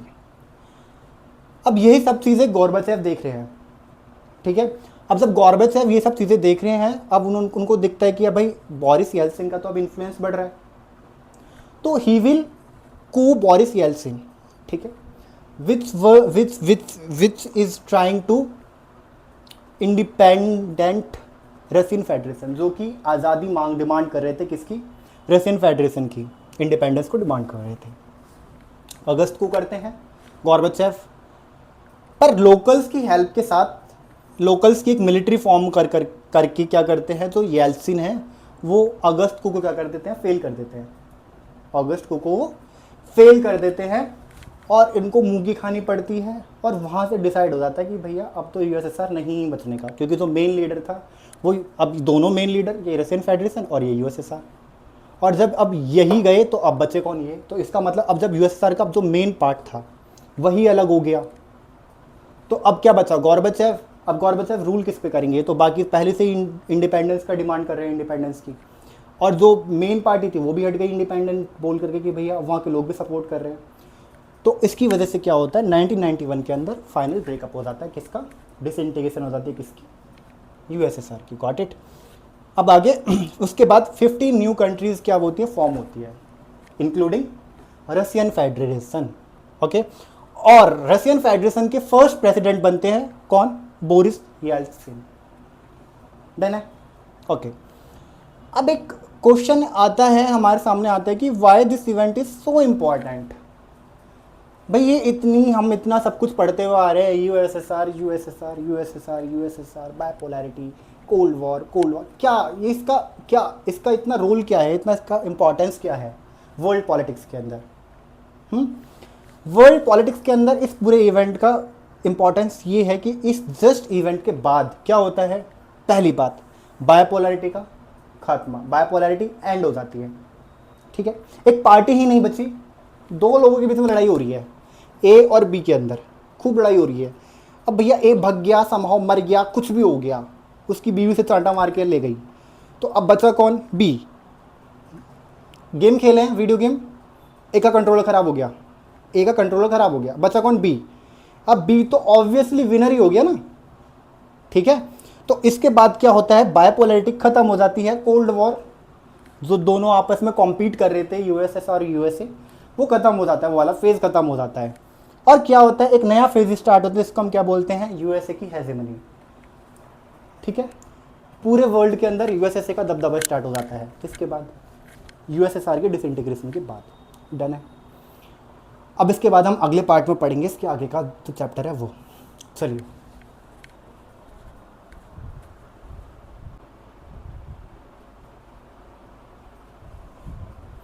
ओके जी, ओके बच्चों, तो अब हम अपने नेक्स्ट पार्ट की तरफ मूव करते हैं। हमने लास्ट पार्ट के अंदर पढ़ा था कि how Yeltsin took control of Russian federation, ठीक है। अब जो रशियन फेडरेशन है वो सक्सेसर बनती है किसका, यूएसएसआर का। जब यूएसएसआर डिसइंटीग्रेट हो जाएगा तो उसका जो रियल सक्सेसर था वो कौन था, रशियन फेडरेशन बनती है, ओके। जब येल्सिन रशियन फेडरेशन का जब वो कमांड अपनी हाथ में लेते हैं by becoming the president of Russian federation, तो he implemented shock therapy with the help of his economist, ठीक है। हिज इकोनॉमिस्ट तो वर्ड अच्छा नहीं रहेगा, बट रशियन फेडरेशन के इकोनॉमिस्ट की हेल्प से, जो वहाँ के फाइनेंस मिनिस्टर थे, उनकी हेल्प से ही इम्प्लीमेंटेड शॉक थेरेपी।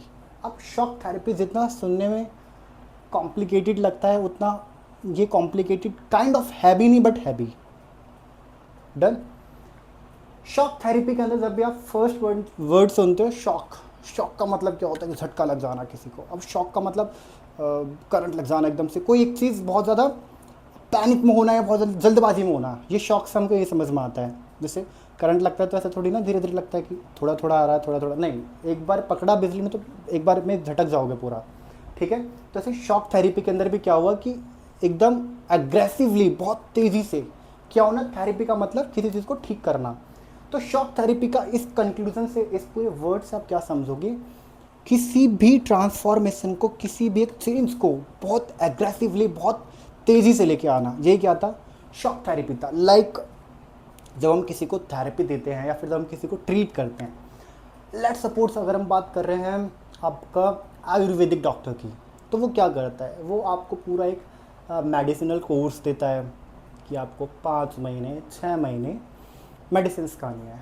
अगर आप जाते हो एलोपैथिक डॉक्टर के पास जाते हो तो वो आपको लेट से 15 डेज़ का कोर्स दे रहा है, 1 मंथ का कोर्स दे रहा है। अब बट लेट सपोज कोई बोल रहा है कि बैठो आप ज़रा 2 शॉक लगाता हूँ, अभी आपको ठीक करता हूँ, तो ये बहुत एग्रेसिवली आपको ट्रीट करने की, लेट सपोज मैं बोल रहा हूँ कि आपके कहीं पस बन गया, ठीक है, आपके कहीं कहीं कोई पस बन गया, कोई घाव हो गया, उसके अंदर पस बन गया, तो there are multiple ways to treat, ठीक है। कैसे ट्रीट करोगे आप इसको, आयुर्वेदिक डॉक्टर के उनकी जो मेडिसिन होंगी उसके थ्रू, it will take time. Allopathic doctor, it will take time, but surgeon बोलता है लाओ काट के ठीक करूँ। समझ में आ रहा है, एग्रेसिवली बहुत जल्दी चेंजमेंट लाना। तो अब ये हमेशा याद रखना कि जब भी चेंज बहुत ज़्यादा फास्ट होगा तो it will be more painful, it will be more painful. समझ में आया, ओके। तो अब शॉक थेरेपी का मतलब, अब ये तो मैंने आपको एक नॉर्मल एक लेमैन लैंग्वेज में समझाया कि शॉक थेरेपी से आप समझोगे क्या कि एक बहुत अग्रेसिव और फास्ट चेंज या फिर ट्रांजिशन लाना किसी भी चीज़ के अंदर, तो उसको आप शॉक थेरेपी बोल सकते हो।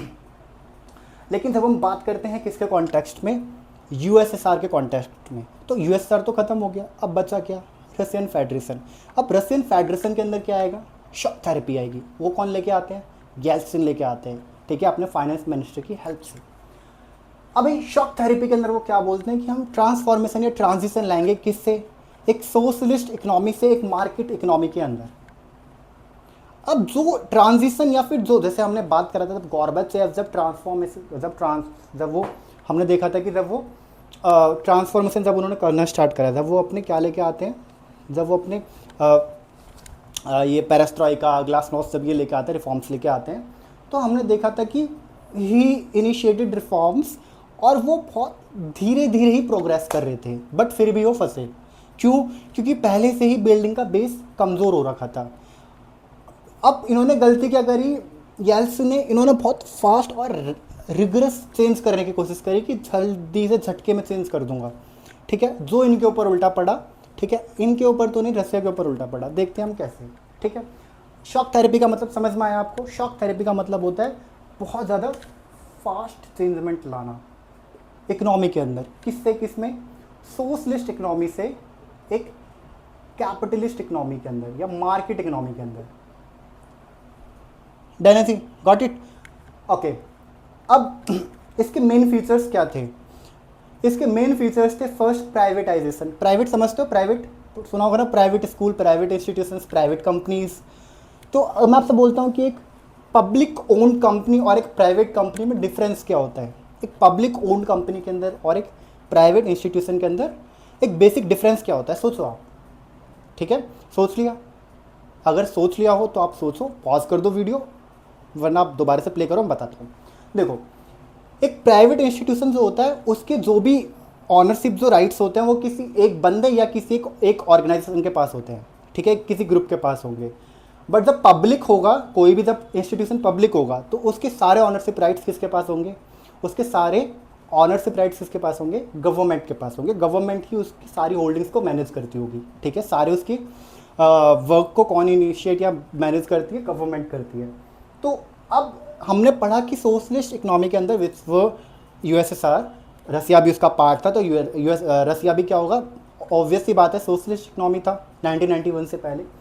तो दे इनिशिएटेड प्राइवेटाइजेशन। प्राइवेटाइजेशन मतलब जो पहले गवर्नमेंट ओन्ड कंपनियां थीं उनको क्या करना? उनको सेल करना, बेचो। समझ में आ रहा है? उनको बेचना। एक ठेली लगा ली, ये कंपनी ले जाओ, वो कंपनी ले जाओ, ऐसे ले जाओ, वैसे ले जाओ, ये वाली फैक्ट्री उठा लो। तो उन्होंने क्या करा? धीरे धीरे इंडस्ट्रीज को, फर्म्स को बेचना स्टार्ट कर दिया। ठीक है, ये प्राइवेटाइजेशन का मतलब होता है। एक गवर्नमेंट ओन्ड कंपनी को प्राइवेट ऑनर, मतलब बिजनेसमैन या प्राइवेट ऑनरशिप उसकी हो जाना, वही क्या है? प्राइवेटाइजेशन है। ठीक है, प्राइवेट हो जाना मतलब कि अब उसके अंदर गवर्नमेंट का कोई भी इंटरफेरेंस नहीं चलेगा। डन। चलो आगे, मार्केट फोर्स इंट्रोडक्शन। ठीक है, अब मार्केट इकोनॉमी बनाने के लिए आगे बढ़ गए भाई इनिशिएटिव्स। ठीक है, मार्केट इकोनॉमी कैसे बनेगी? मार्केट इकोनॉमी बनाने के लिए गवर्नमेंट ने बोला अब जितनी भी ये मार्केट है, मार्केट समझते हो ना? मार्केट का मतलब ये नहीं कि आप Friday market, Saturday market, Sunday market, वो वाली मार्केट नहीं। मार्केट का मतलब पूरी जो इकोनॉमी होती है वो एक मार्केट की तरह भी वर्क कर रही होती है।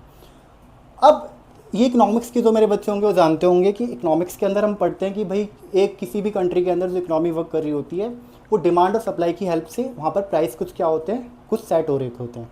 ठीक है, जहाँ पर इक्विलिब्रियम सेट हो जाता है, डिमांड और प्राइस का, जहाँ पर डिमांड और सप्लाई का जहाँ पर इक्विलिब्रियम बन जाता है वहीं पर प्राइस सेट हो जाता है। ठीक है, मार्केट इक्विलिब्रियम के अंदर। तो वही अब यहाँ पर क्या हो रहा है कि ये तो गवर्नमेंट की हेल्प से चलना चाहिए चीज़ें। मतलब इससे पहले गवर्नमेंट उसको डिसाइड कर रही थी, मार्केट नहीं, गवर्नमेंट डिसाइड कर रही थी कि क्या प्राइस होना चाहिए किसी चीज़ का। बट अब यहाँ पर क्या हो रहा है? गवर्नमेंट ने बोला कि भाई मार्केट डिसाइड करेगी, डिमांड और सप्लाई डिसाइड करेगी। ठीक है, प्राइसेस को। ठीक है, ये दूसरी चीज़ें हुई इसके अंदर। मतलब गवर्नमेंट इंटरफेरेंस नहीं करेगी प्राइसेस के अंदर, कोई सब्सिडी नहीं, कोई कुछ नहीं। सिंपल, समझ में आया? आगे, स्टेट विड्रॉल। स्टेट ने अपने हाथ पीछे खींच लिया जी, हम तो नहीं करने वाले कुछ, ना किसी को कंसेशन देंगे, ना किसी को सब्सिडी देंगे। डन हो गया, कैपिटलिज्म। ओके, तो इसकी वजह से क्या प्रॉब्लम्स हमारे सामने देखने को मिलती है हमें? ठीक है, प्रॉब्लम्स, फर्स्ट चीज इकोनॉमिक डिस्ट्रप्शन। ठीक है, इकोनॉमी में क्या आने लग जाएगा? डिस्ट्रप्शन आने लग जाएगा। डिस्ट्रप्शन का मतलब प्राइस, सप्लाई, डिमांड फ्लक्चुएट करने लग जाएगी। भाई जैसे ही मार्केट के अंदर, जैसे मान के चलो कि हम देख रहे हैं कि कोई कंट्री है, डन, उस कंट्री के अंदर रिसोर्सेज मल्टीपल लोग के हाथ में आ गए। तो अब हमने इकोनॉमी के अंदर कुछ कॉन्सेप्ट पढ़े होते हैं, जैसे कट थ्रोट कॉम्पिटिशन, ये सब चीज़ें। तो अब इसकी वजह से क्या होगा कि कुछ जो लोग होंगे उन्हीं के पास, मतलब कुछ हैंडफुल लोगों के पास ही, कुछ मुट्ठी भर लोगों के हाथ में क्या आ जाएगी? सारी वेल्थ एक्यूमुलेट होने लग गई। ठीक है, और कुछ फर्म्स या कंपनीज तो सर्वाइव ही नहीं कर पाई। ठीक है, तो इसकी वजह से क्या होने लग गया? मार्केट के अंदर चीज़ों की डिमांड और सप्लाई क्या करने लग गए? फ्लक्चुएट करने लग गई। ठीक है, जहां पैसा नहीं मिल रहा, प्रोड्यूसर बना भी नहीं रहा चीज़ों को। डन हो गया, जहां पैसा नहीं मिल रहा, प्रोड्यूसर बनाना भी बंद कर दिया कि भैया इसकी डिमांड ही नहीं, पैसा ही नहीं दे रहा कोई। भाई प्रोड्यूसर तो काम करता है किसके लिए? अपने प्रॉफिट के लिए, उसको तो कोई वेलफेयर नहीं करना। ठीक है, तो अब क्या हो रहा है? ऐसे में क्या हो रहा है कि इकोनॉमिक डिस्ट्रप्शन क्रिएट हो गया। भाई डिमांड और सप्लाई में बैलेंस नहीं हो पा रहा है। ठीक है, और कुछ चीज़ें जो है, गुड्स हैं, वो जो जैसे हम इनइक्वालिटी, ये प्राइस राइज के अंदर देखेंगे कि जो वहाँ की जो बेसिक जो गुड्स होती है, जो कॉमन गुड्स होती है, जैसे कि हम बोलते हैं कि भाई राशन की चीज़, खाने पाने की चीज़ हो गई, जैसे वीट हो गया, राइस हो गया, ठीक है, एडिबल चीज़ हो गई सारी। तो अब ये बेसिक जो चीज़ें थी उनका प्राइस राइज होने लग गया धीरे धीरे मार्केट के अंदर, इन्फ्लेशन बढ़ने लग गई। ठीक है, इन्फ्लेशन होने लग गई। ठीक है, वो चीज़ हमको देखने को मिलती है। एक इनइक्वालिटी होने लग गई, कुछ ही लोगों के हाथों में वेल्थ एक्यूमुलेट होने लग गई, बाकी लोग गरीब होने लग गए। तो जो हमने पढ़ा था, जो बेसिक फीचर्स थे सोशलिस्ट इकोनॉमी के, कि गैप नैरो, बहुत ज़्यादा नैरो होगा, वाइडन नहीं होगा गैप, ठीक है, तो वो चीज़ें ख़त्म, ठीक है। अब होता क्या है इसकी वजह से, ये प्रॉब्लम समझ में आई तुम्हें, ये प्रॉब्लम समझ में आई तुम्हें। अब इन प्रॉब्लम से समझ में क्या आता है हमको, कि जो मार्केट कन्वर्ट तो हुई, एक मार्केट, जो आपकी जो ये जो इकोनॉमी थी वो आपकी सोशलिस्ट इकोनॉमी से मार्केट इकोनॉमी में कन्वर्ट तो हुई, बट जो प्राइस पे किया लोगों ने वो क्या, समझ रहे हो आप, जो प्राइस पे किया लोगों ने उसका क्या। इसको एक मैं इसको समझाने के लिए आपको एक एग्जांपल देता हूँ। लेट्स से आप एक टीचर से पढ़ रहे हो, ठीक है, आप सब भी बच्चा, आप ये एग्जांपल समझ पाओगे कि आप 9th से लेकर के 11th तक एक टीचर से पढ़ रहे हो मैथ्स, आपने उसी के बाद साइंस स्ट्रीम ली कि जी मैं तो साइंस स्ट्रीम पढ़ूंगा, मैथ टीचर बहुत अच्छा पढ़ाते हैं मेरे, तो मैं उन्हीं के बेस पर पढ़ लूँगा चीज़ें।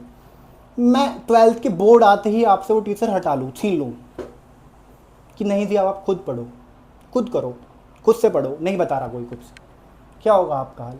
यही हुआ इनके साथ, रशियन फेडरेशन के लोगों के साथ, जिनके ऊपर पहले हाथ था सोशलिस्ट इकोनॉमी का, गवर्नमेंट का हाथ था कि भाई कंसेशन देंगे, सब्सिडी देंगे, सोशल वेलफेयर रहेगा। तो यहाँ पर अब क्या हुआ, मार्केट इकोनॉमी तो मिल गई, इंडिपेंडेंस तो भाई, फ्रीडम तो मिली, पर फ्रीडम का प्राइस क्या पे किया इन्होंने, इनइक्वालिटी, सोशल वेलफेयर खत्म, बिल्कुल सोशल सिक्योरिटी बिल्कुल खत्म। ये क्या था, प्राइस था किसका, फ्रीडम का। समझ में आया, समझ में आया। चलो आगे बढ़ते हैं।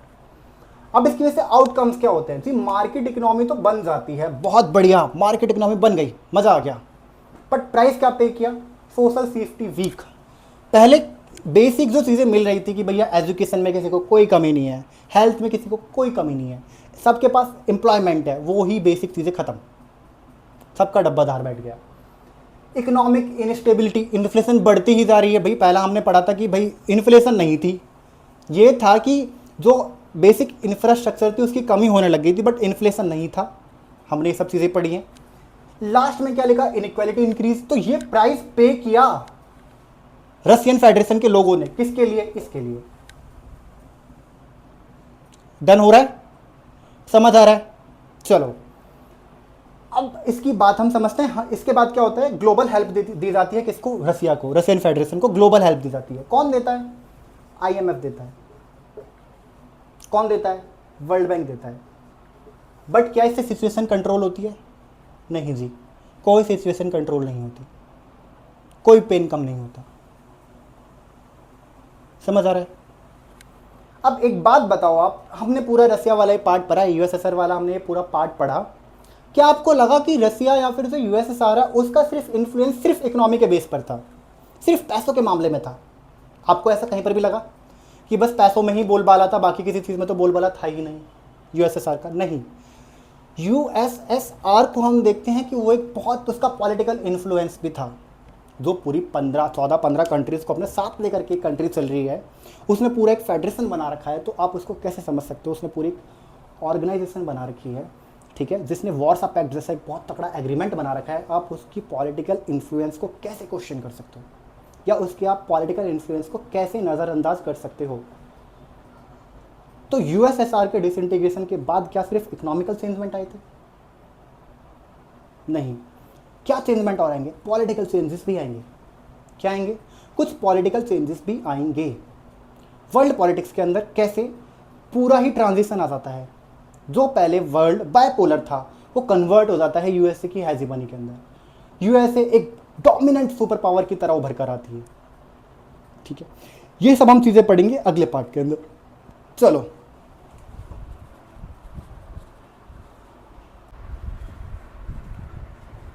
ओके बच्चों, तो अब हम पढ़ेंगे कॉन्फ्लिक्ट्स आफ्टर यूएसएसआर कोलैप्स। हमने देखा कि 1991 के अंदर यूएसएसआर कोलैप्स हो जाता है, इट मीन्स वो डिसइंटीग्रेट हो जाता है 1991 के अंदर। और उसी के डिसइंटीग्रेशन के साथ साथ हम देखते हैं कि 15 न्यू इंडिपेंडेंट स्टेट्स फॉर्म होते हैं।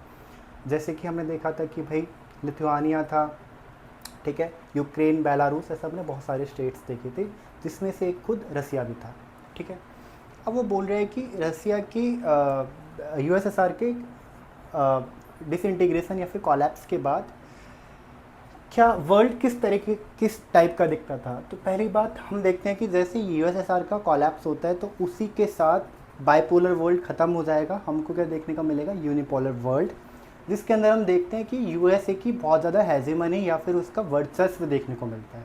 ठीक है, उसका डंका बजने लग गया हर जगह। तो USA became the only super power in the world at that time. Russia weak हो गया क्योंकि वो एक ट्रांजिशन फेज़ के थ्रू होके गुजर रहा था। हमने देखा कि शॉक थेरेपी के अंदर कैसे जो बोरिस येल्सिन लेके आए थे कि कैसे रसिया एक सोशलिस्ट इकनॉमी से एक कैपिटलिस्ट इकनॉमी के अंदर ट्रांजिट कर रहा था, और वो ट्रांजिशन इतनी फास्ट थी कि उसकी वजह से क्या होता है, रसिया का जो इंटरनल जो स्ट्रक्चर था, फिर जो उसकी इकनॉमी थी, वो क्या हो जाती है, कोलैप्स हो जाती है। थर्ड हम देखते हैं न्यू इंडिपेंडेंट स्टेट्स फॉर्म होते हैं। वो वही 15 स्टेट्स की बात कर रहा है ये, जो यूएसएसआर के टूटने की वजह से बने थे। और बाद में यूएसएसआर के कोलैप्स के साथ एक न्यू वर्ल्ड ऑर्डर फॉर्म होता है। ठीक है, अब इस न्यू वर्ल्ड ऑर्डर को हम आगे जा कर के अगले चैप्टर्स में बहुत अच्छे से पढ़ेंगे। यहाँ पर बस इसको हल्का हल्का टच कर देंगे। डन है, चलो। फर्स्ट इसके अंदर पॉइंटर बोल रहा है एथनिक एंड रीजनल कॉन्फ्लिक्ट्स, बोल रहा है एथनिक कॉन्फ्लिक्ट। आप एथनिसिटी से मतलब समझते हो, एथनिसिटी से मतलब होता है कि एक ही कंट्री के अंदर डिफरेंट ग्रुप्स के सब लोग रहते हैं। एथनिसिटी जैसे हमने देखा है कि मैं बोल रहा हूँ कि मैं इस कम्युनिटी से बिलोंग करता हूँ, उस कम्युनिटी से बिलोंग करता हूँ। कम्युनिटी इट डजेंट मीन कि मैं यहाँ पर रिलीजन की बात कर रहा हूँ, वो वाला कम्युनिटी हमें समझना है। ठीक है, जैसे ट्राइबल कम्युनिटीज़ होती है लाइक दैट। तो एथनिसिटी का मतलब होता है कि जब कोई अपनी एथनिक कॉन्फ्लिक्ट का मतलब होता है जब कोई अपनी एथनिसिटी के लिए लड़ रहा होता है। ठीक है, तो ऐसी एथनिक कॉन्फ्लिक्ट जो नई न्यू इंडिपेंडेंट स्टेट्स थे वहाँ पर क्या हो जाती है, वो कॉन्फ्लिक्ट स्टार्ट होने लग जाती है। रीजनल कॉन्फ्लिक्ट, रीजन आपस में लड़ रहे हैं कि भाई हमारा ज़्यादा इन्फ्लुएंस होना चाहिए, हमारा ज़्यादा इन्फ्लुएंस होना चाहिए, बॉर्डर के लिए लड़ रहे हैं वो, समझ रहे हो, वो वहाँ पर पॉलिटिकल इंस्टेबिलिटी है, समझ में आ रहा है। वो आपस में एथनिक कॉन्फ्लिक्ट्स कर रहे हैं। तीनों पॉइंटर समझ में आ रहा है। एथनिक कॉन्फ्लिक्ट मतलब वहाँ की डिफरेंट जो ग्रुप्स हैं, जो आपकी जो कम्युनिटीज़ हैं, वो आपस में क्या कर रही हैं, वो लड़ रही हैं, झगड़ रही हैं। सेकंड में हमको देखते हैं हम बॉर्डर डिस्प्यूट हो रहा है वहाँ पर कि भाई बॉर्डर को लेकर के बहुत ज़्यादा वो ऑब्वियस नहीं है, तो इसकी वजह से वापस में लड़ रहे हैं। थर्ड हम देखते हैं कि वहाँ पर पॉलिटिकल इंस्टेबिलिटी है कि समझ में ही नहीं आ रहा कि भाई रोज़ाना ही उनके जो उनके लीडर्स हैं वो चेंज हो जा रहे हैं। ठीक है, सेकंड हम देखते हैं civil war and local conflicts. यही जब एथनिक कॉन्फ्लिक्ट या फिर जब हम बोले यही जब एथनिक कॉन्फ्लिक्ट एक बड़ा रूप ले लेती हैं। ठीक है, तो उसकी वजह से क्या होता है कि एक कंट्री के अंदर ही डिफरेंट वो बन जाते हैं, धड़े बन जाते हैं। तो ठीक है, तो वो जब आपस में आकर के लड़ते हैं तो उसी को हम क्या बोलते हैं, सिविल वॉर। एक ही कंट्री के अंदर जब कंट्री के लोग आपस में लड़े तो उसको हम क्या बोलते हैं, सिविल वॉर बोलते हैं। डन हो गया। अब लोकल कॉन्फ्लिक्ट मतलब वो आपस में तो इंडिपेंडेंट स्टेट्स लड़ रहे थे। अच्छा, ये सब हो क्यों रहा था? पहली बात तो पावर वैक्यूम। ठीक है, वहाँ पर क्या था कि या तो गवर्नमेंट बन ही नहीं पाई है अभी तक, इसकी वजह से आपस में सिविल वॉर हो रहा है कि भाई जैसे हम देखते हैं कि जब इंडिया इंडिपेंडेंट होता है तो उस टाइम पर ऑल्दो हमारे पास एक इंटरिम गवर्नमेंट बन गई थी, बट हम फिर भी देखते हैं कि गवर्नमेंट उस टाइम तक उतनी स्ट्रांग नहीं हो पाई थी, उसके पास उतनी स्ट्रेंथ नहीं थी। तो उसकी वजह से क्या होता है कि इस वीक गवर्नमेंट की वजह से या पावर वैक्यूम की वजह से हमने देखा था कि कितना कैओस मचा था। ठीक है, तो ऐसे यहाँ पर हुआ कि भाई जब पावर वैक्यूम क्रिएट हो गया है, कोई पता ही नहीं चल रहा कि कौन गवर्न करेगा, या फिर गवर्नमेंट थी भी तो बहुत वीक थी। तो ऐसे में क्या होता है कि ये सिविल वॉर जैसी कंडीशंस क्रिएट हो गई और लोकल कॉन्फ्लिक्ट्स आपस में स्टेट्स के बीच में स्टार्ट हो गई। ठीक है, रसिया स्ट्रगल कर रहा था इस टाइम पर। रसिया स्ट्रगल कर रहा था क्योंकि उसके पास पहली बात वहाँ पर इकोनॉमिक इंस्टेबिलिटी थी। ठीक है, मैंने आपको बताया क्योंकि वो ट्रांजिशन फेज से होकर के गुजार रहा था। दूसरी बात, उसका ग्लोबल इन्फ्लुएंस ख़त्म होता जा रहा था। क्योंकि भाई पहले तो यूएसएसआर का मतलब सुपर पावर, जिसके अंदर 15 इंडिपेंडेंट स्टेट्स थे, अब 14 जो स्टेट्स हैं वो कट गए उसमें से या अलग हो गए उसमें से थे। तो ऑब्वियस सी बात है कि उसका कहीं ना कहीं तो उसका इन्फ्लुएंस कम होगा। ठीक है, तो दूसरा उसका इन्फ्लुएंस कम होता जा रहा था। ठीक है, अच्छा, चेचनिया कॉन्फ्लिक्ट। रसिया के अंदर एक रीज़न है चेचनिया। वहाँ के जो लोग थे, वहाँ के जो नागरिक थे, उन्होंने क्या करा, उन्होंने इंडिपेंडेंस के लिए क्या करने लग गए, वो वोकल हो गए। वो बोल रहे हैं कि भाई हम तो अलग हैं। ठीक है, लोग चिल्ला रहे हैं कि भाई नहीं हम तो अलग हैं, हम तो अलग हैं। तो इसकी वजह से यहाँ पर क्या होता है, एक यहाँ पर आर्म्ड पूरा एक वॉर चलता है, आपस में इनका लड़ाई झगड़ा होता है। ठीक है, जिसके बाद क्या होता है, इनको दबा दिया जाता है चेचनिया कॉन्फ्लिक्ट को। फिर वही रसिया, क्योंकि अब ऑब्वियस सी बात है, अगर नहीं दबाता तो चेचनिया रसिया का पार्ट नहीं होता, बट आज रसिया का पार्ट है। ग्लोबल पावर शिफ्ट, हम देखते हैं कि भाई ग्लोबल पावर शिफ्ट मैंने आपको बताया कि भाई बायपोलर वर्ल्ड से यूएसएसआर के कॉलैप्स के बाद हम देखते हैं कि यूनिपोलर वर्ल्ड के अंदर हम ट्रांजिट कर जाते हैं, ठीक है। और जिसकी वजह से अभी हमें यूएसए की हेजेमनी चारों तरफ देखने को मिलती है। अब हमारे दिमाग में क्वेश्चन उठना चाहिए कि इस हेजेमनी के साथ कि क्या जब सुपर पावर जब अकेला यूएसए बच गया तो ऑब्वियस सी बात है अब इसको किसी से कम्पीट तो करना नहीं है, तो क्या वर्ल्ड के अंदर पीस आ जाता है या अभी भी कैओस मचा हुआ है, ठीक है। हम देखते हैं कि पूरे वर्ल्ड के अंदर जब यूएसएसआर कोलैप्स कर जाता है तो इतने बड़े लेवल के, इतने मास लेवल के तो कॉन्फ्लिक्ट्स नहीं होते, बट छोटे छोटे लेवल पर जो कॉन्फ्लिक्ट्स होते हैं वो कन्फ्यूज़न वाले कॉन्फ्लिक्ट्स होते हैं। जैसे मैंने आपको बताया बॉर्डर डिस्प्यूट के लिए लड़ रहे हैं, वो गवर्नमेंट नहीं है इसलिए लड़ रहे, लोग आपस में लड़ रहे हैं, ठीक है। तो यहाँ पर जो बाद में जो यूएसएसआर के बाद जो कॉन्फ्लिक्ट्स होते हैं उसके डिसइंटीग्रेशन के बाद वो मोस्टली कन्फ्यूज़न इन्फ्लुएंस्ड आपको जो वो देखने को मिलते हैं कॉन्फ्लिक्ट्स, ठीक है। अब नाटो एक्सपांसन होता है, हम देखते हैं कि भाई नाटो हमने देखा था कि एक क्या थी, एक आप इसको मिलिट्री ऑर्गेनाइजेशन बोल दो या फिर कॉपरेशन बोल लो, जो कि अमेरिका या फिर यूएसए ने बनाया था, किस लिए कि भाई वो टैकल करेंगे किसको, रसिया को या फिर यूएसएसआर को। अब जब यूएसएसआर बचा ही नहीं तो वो क्या करते हैं, वो अपने इन्फ्लुएंस को कहाँ से, वेस्ट एशिया से लेकर के अब उसको ईस्टर्न एशिया वेस्टर्न यूरोप से लेकर के उसे ईस्टर्न यूरोप की तरफ क्या करते हैं, उसको शिफ्ट करना स्टार्ट कर देते हैं। मतलब जो रसिया वाला पार्ट था, जो यूएसएसआर वाला पार्ट था उसके अंदर भी वो अपना इन्फ्लुएंस बढ़ाने की क्या करने लग जाते हैं, वो कोशिश करने लग जाते हैं, पढ़ाते भी हैं, ठीक है। हम देखते हैं पोलैंड वगैरह बाद में उनके इन्फ्लुएंस में आ भी जाता है। ओके, अब क्वेश्चन आता है कि आफ्टर यूएसएसआर कोलैप्स क्या स्टेबिलिटी होती है? नहीं जी, नहीं होती है। हमने देख लिया ये सारे पॉइंटर्स मोस्टली ये दिखाते हैं कि स्टेबिलिटी तो नहीं होती है। सेकेंडली न्यू पावर बैलेंस होता है, हमने देखा। अच्छा, ये न्यू पावर बैलेंस के ऊपर हम आगे जाकर के और बात करेंगे, ठीक है, अगले चैप्टर्स में। कॉन्फ्लिक्ट्स होती है, जैसे मैंने आपको बताया कॉन्फ्लिक्ट होंगी उसके बाद, बट वो मोस्टली वो कन्फ्यूज़न इन्फ्लुएंस्ड है, ना कि वो कंपटीशन इन्फ्लुएंस्ड है, समझ लो। तो उसमें कंपटीशन की वो एक कॉन्फ्लिक्ट वाली एक कंपटीशन वाली इसके अंदर स्पिरिट नहीं रहती, वहाँ पर कन्फ्यूज़न की वजह से कॉन्फ्लिक्ट होती है, तो बॉर्डर कॉन्फ्लिक्ट। और मैं बात जो कर रहा हूँ ना, मैं सारी की सारी बात कर रहा हूँ यूरोप के अंदर की, ठीक है। क्योंकि जितनी भी हमने ये कोल्ड वॉर के अंदर जितने भी हमने वॉर्स देखे, चाहे वो वर्ल्ड वॉर उससे कोल्ड वॉर से पहले भी वर्ल्ड वॉर 1, वर्ल्ड वॉर 2, ये दोनों मोस्टली कहाँ पर, यूरोप के आसपास में होते हैं। उसके बाद में जितनी भी सारी कॉन्फ्लिक्ट्स होती हैं, हमने देखा कि जो भी, क्योंकि अब इधर यूएसएसआर, इधर जो अमेरिका यूएसए है, वो दोनों जो कॉन्फ्लिक्ट कर रहे हैं उसके बीच में पिस कौन रहे थे, सारी यूरोपियन कंट्रीज पिस रही थी, वही आपस में लड़ रही थी। तो हम देखते हैं कि सारी मेजर कॉन्फ्लिक्ट जो हो रही थी ये यूरोप के अंदर ही हो रही थी। तो अब हम जब यूरोप की बात कर रहे हैं तो यूएसएसआर के बाद ऐसा नहीं है कॉन्फ्लिक्ट्स नहीं होती, यूरोप के अंदर होती हैं, बट वो मोस्टली कन्फ्यूज़न इन्फ्लुएंस्ड हो जाती हैं, ना कि कॉम्पिटिशन इन्फ्लुएंस्ड। समझ में आ गया?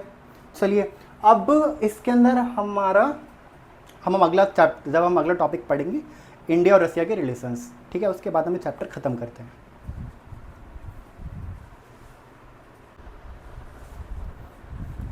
ओके बच्चों, तो अब हम पढ़ेंगे इंडिया रशिया रिलेशंस, जो कि इस चैप्टर का लास्ट पार्ट होने वाला है। उसके बाद ये चैप्टर फिनिश हो जाएगा। अब हमको जो पहली चीज़ जो दिमाग में आनी चाहिए कि जैसे आज के टाइम पर हम देखते हैं कि इंडिया और रसिया जो है बहुत अच्छी फ्रेंडशिप को निभा रहे हैं एक दूसरे के साथ में, वो एक दूसरे के साथ बहुत अच्छा कॉपरेट करते हैं। तो वी हैव टू अंडरस्टैंड कि क्या ये कॉपरेशन पहले से चलती आ रही थी या फिर बीच में कुछ टकराव रहे थे या पहले ख़राब थी, अब अच्छी हो गई, ठीक है। तो हमको पहले इसकी हिस्ट्री के बारे में जानना पड़ेगा। ओके, तो हमको पता है जब इंडिया हमारा इंडिपेंडेंट हुआ था तो इनिशियली हमने अपने आप को नॉन अलाइन मूवमेंट का पार्ट बनाया था, ठीक है। नॉन अलाइन मूवमेंट, मैं आपको बताऊं, non align movement Nehru ji ने बनाया, मतलब नॉट नेहरू जी ने बनाया था, बट नेहरू जी के साथ मिलकर के 4 वर्ल्ड लीडर और थे जिन्होंने साथ में मिलकर के आपस में कॉपरेट करके एक नाम या फिर नॉन अलाइन मूवमेंट कर करके एक पार्टी या फिर एक ऑर्गेनाइजेशन फॉर्म करी थी। अब इस ऑर्गेनाइजेशन का मेन जो मोटिव था वो क्या था कि जो न्यू इंडिपेंडेंट कंट्रीज़ हैं, जो छोटी छोटी स्मॉल कंट्रीज़ जो अभी न्यूली इंडिपेंडेंट हुई हैं, वो ऐसा ना हो कि जो वर्ल्ड के अंदर जो बायपोलैरिटी जो चल रही थी, जो 2 सुपर पावर्स के अंदर जो कॉन्फ्लिक्ट चल जाता है, आइडियोलॉजिकल कॉन्फ्लिक्ट, उसके बीच में पिस करके वो दोबारा से किसी की स्लेव बन जाए या कॉलोनी बन जाए, ठीक है। तो इस चीज़ से बचने के लिए और सुपर पावर्स के इन्फ्लुएंस से बचने के लिए जो ये न्यूली इंडिपेंडेंट स्टेट्स थे, उन्होंने आपस में क्या बना लिया, ग्रुप बना लिया, एक ऑर्गेनाइजेशन बना ली, जिसका उन्होंने क्या नाम धरा, नॉन अलाइंड मूवमेंट, ठीक है जी। आगे तो अब इंडिया भी उसका पार्ट था, है ना। इंडोनेशिया के जो हम देखते हैं वो लीडर थे, वो भी इसका पार्ट थे। तो ऐसे बहुत सारी जो कंट्रीज़ थी, उनके 5 मतलब टोटल 5 जो कंट्रीज़ थी, उनके फाउंडिंग फादर्स ने इसको फाउंड करा था, जिसमें से नेहरू जी भी एक मेन उसके पार्ट थे, मेजर रोल उन्होंने क्या करा था, प्ले करा था।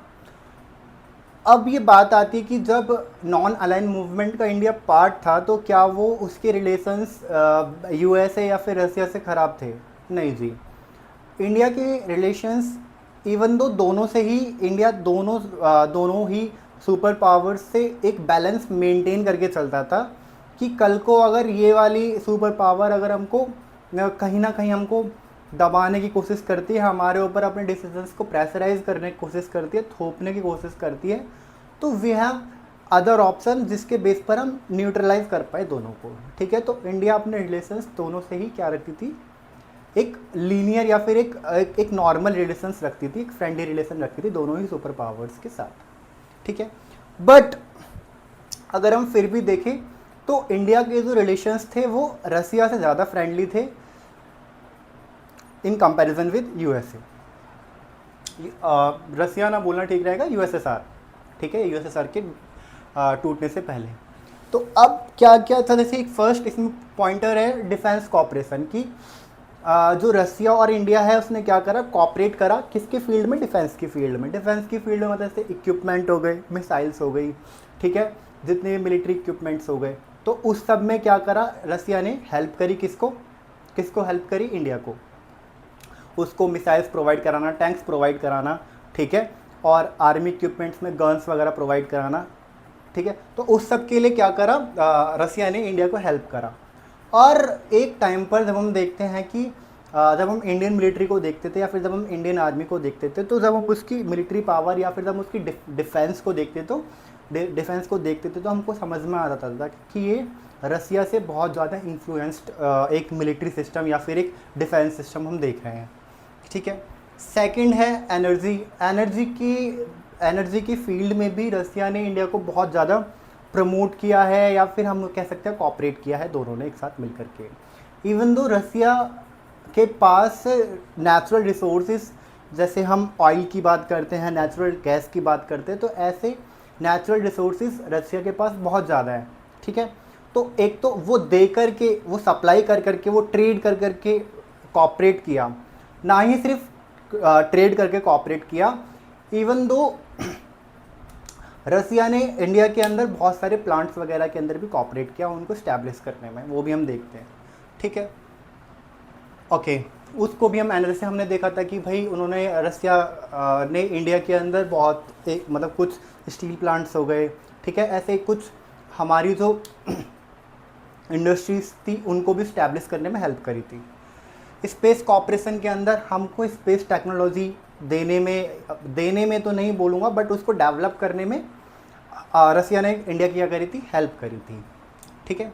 तो स्पेस कॉपरेशन में भी रसिया ने इंडिया की हेल्प करी, ठीक है, जितने भी उसकी स्पेस मिशंस थे, ठीक है, उस सब में सैटेलाइट्स मिशन, उस सब में।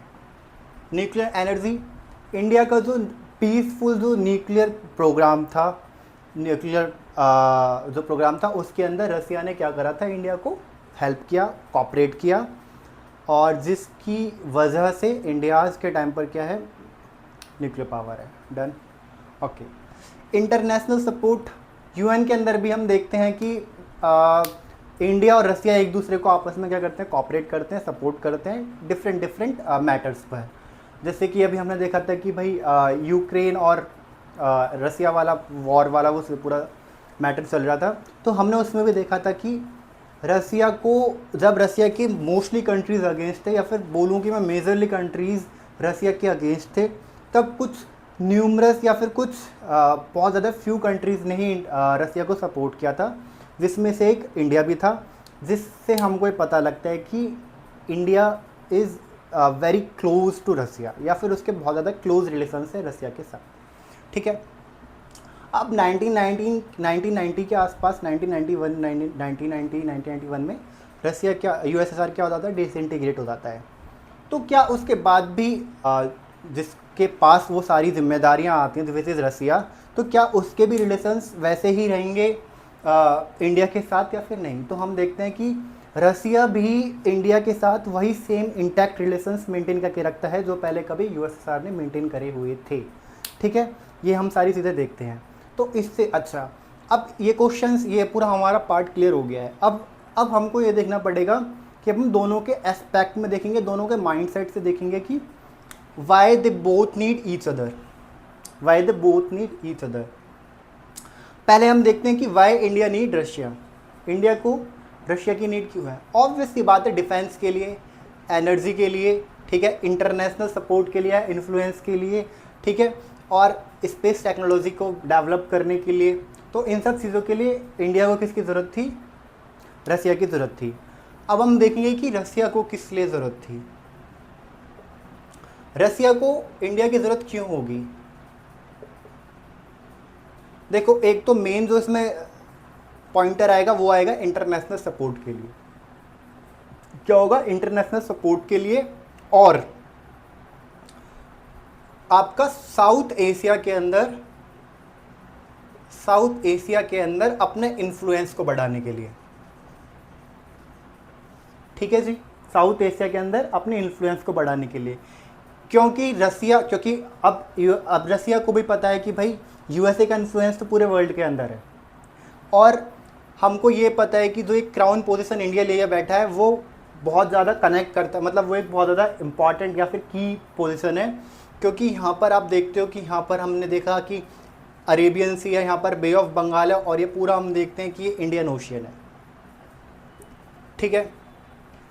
अब यहाँ पर दो स्ट्रेट भी मिलती हैं, यहाँ पर हॉर्मुज है, यहाँ पर मलक्का है। तो अब सोचो कि कितनी की पोजीशन लेके बैठा हुआ है इंडिया। तो अब वो भी नहीं चाहता कि इंडिया जैसे एक इन्फ्लुएंशियल एक कंट्री को या स्टेट को वो ऐसे जाने दे, ठीक है। तो इसलिए रसिया भी क्या करता है, रसिया को भी क्या किसकी ज़रूरत है? इंडिया की ज़रूरत है। डन हो गया दोनों पार्ट्स पे, ठीक है। तो इसके साथ ही चैप्टर कंप्लीट होता है। अब हम इसकी एक बार समरी करेंगे, पूरे चैप्टर को एक बार समराइज़ करेंगे। उसके बाद हम इस चैप्टर के कुछ इंपॉर्टेंट क्वेश्चंस करेंगे। मैं आपको क्वेश्चंस दूंगा, आपको उनके आंसर लिखने हैं। फर्स्ट ऑफ ऑल, ये क्वेश्चंस इस बेस पर नहीं होंगे कि आप इसको सोचोगे कि मैंने प्रीवियस ईयर क्वेश्चन दे दिया या फिर कुछ भी दे दिया, नहीं। अभी हमको क्या करना है, अभी हमको अपनी कॉन्सेप्ट क्लैरिटी के ऊपर ध्यान देना है, ठीक है। अभी हमारा मेन मोटिव होना चाहिए कि हमारी जैसे तैसे कैसे भी कॉन्सेप्ट क्लैरिटी हो। समझ आ रहा है? अभी हम बिल्कुल भी ये नहीं सोचेंगे कि पेपर में क्या आएगा, पहले अभी कॉन्सेप्ट बना लो। पेपर के लिए जब क्वेश्चन देने होंगे यही काम आएगा सब कुछ। अगर आपने कॉन्सेप्ट क्लैरिटी ले ली, अगर आपकी कॉन्सेप्चुअल क्लैरिटी हो गई, तो आप पेपर में लिख के आ जाओगे, आप पेपर को फोड़ दोगे। लेकिन अगर आपकी कॉन्सेप्चुअल क्लैरिटी नहीं हुई, मैं आपको क्वेश्चन दे दूँ 10, तो आप नहीं कर पाओगे, क्योंकि बार बार सीबीएसई क्या करेगा, क्वेश्चंस को हल्का सा मोल्ड कर देगा और आप फंस जाओगे, आप सोच ही नहीं पाओगे। जैसे मैंने आपको बताया कि आज तक नहीं पूछा कि भाई रशिया को क्यों इंडिया की नीड थी। तो अगर आपके पास वो कॉन्सेप्चुअल क्लैरिटी है ही नहीं, और रट्टा मैं आपको इस क्वेश्चन का लगवा नहीं सकता क्योंकि थोड़ा बहुत तो मोल्ड होगा। समझ आ रहा है? तो पहले हम कॉन्सेप्चुअल क्लैरिटी के ऊपर काम करेंगे, फिर ग्रेजुअली हम देखेंगे कि प्रीवियस ईयर क्वेश्चंस करेंगे, और लास्ट में मोस्ट इंपॉर्टेंट क्वेश्चंस करेंगे, वेरी वेरी इंपॉर्टेंट क्वेश्चंस करेंगे। डन डन, चलो।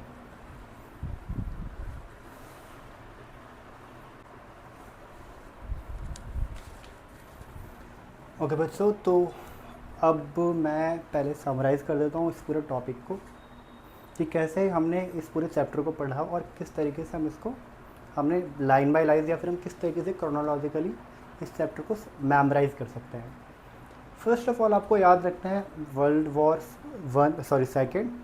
वॉर सेकेंड की एंड होते होते हमको पता लगता है कि लीग ऑफ नेशन का तो काम ख़त्म हो गया। अब बोलोगे लीग ऑफ नेशन क्या है? वर्ल्ड वॉर वन जब ख़त्म हुआ था तो लीग ऑफ नेशन करके एक ऑर्गेनाइजेशन बनाई गई थी।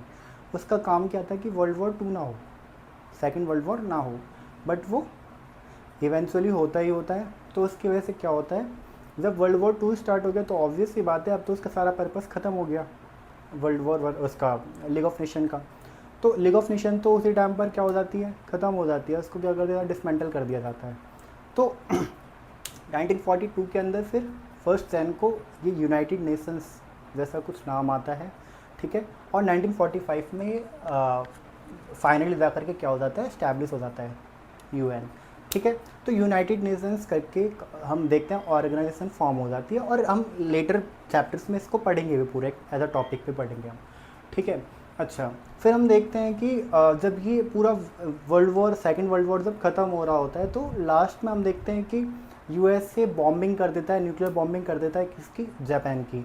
वहीं से एक आइडियोलॉजिकल कॉन्फ्लिक्ट या फिर एक कॉम्पिटेंसी बेस्ड कॉन्फ्लिक्ट एमर्ज हो जाती है किसके बीच में, यूएसए और यूएसएसआर के बीच में, ठीक है।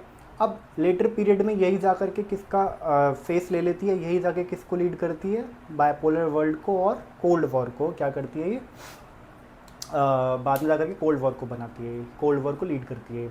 अच्छा, कोल्ड वॉर को लीड करती है 1947 के आसपास में। हम एक तरफ अब ये सब कुछ पैरेलल चल रहा है, ठीक है।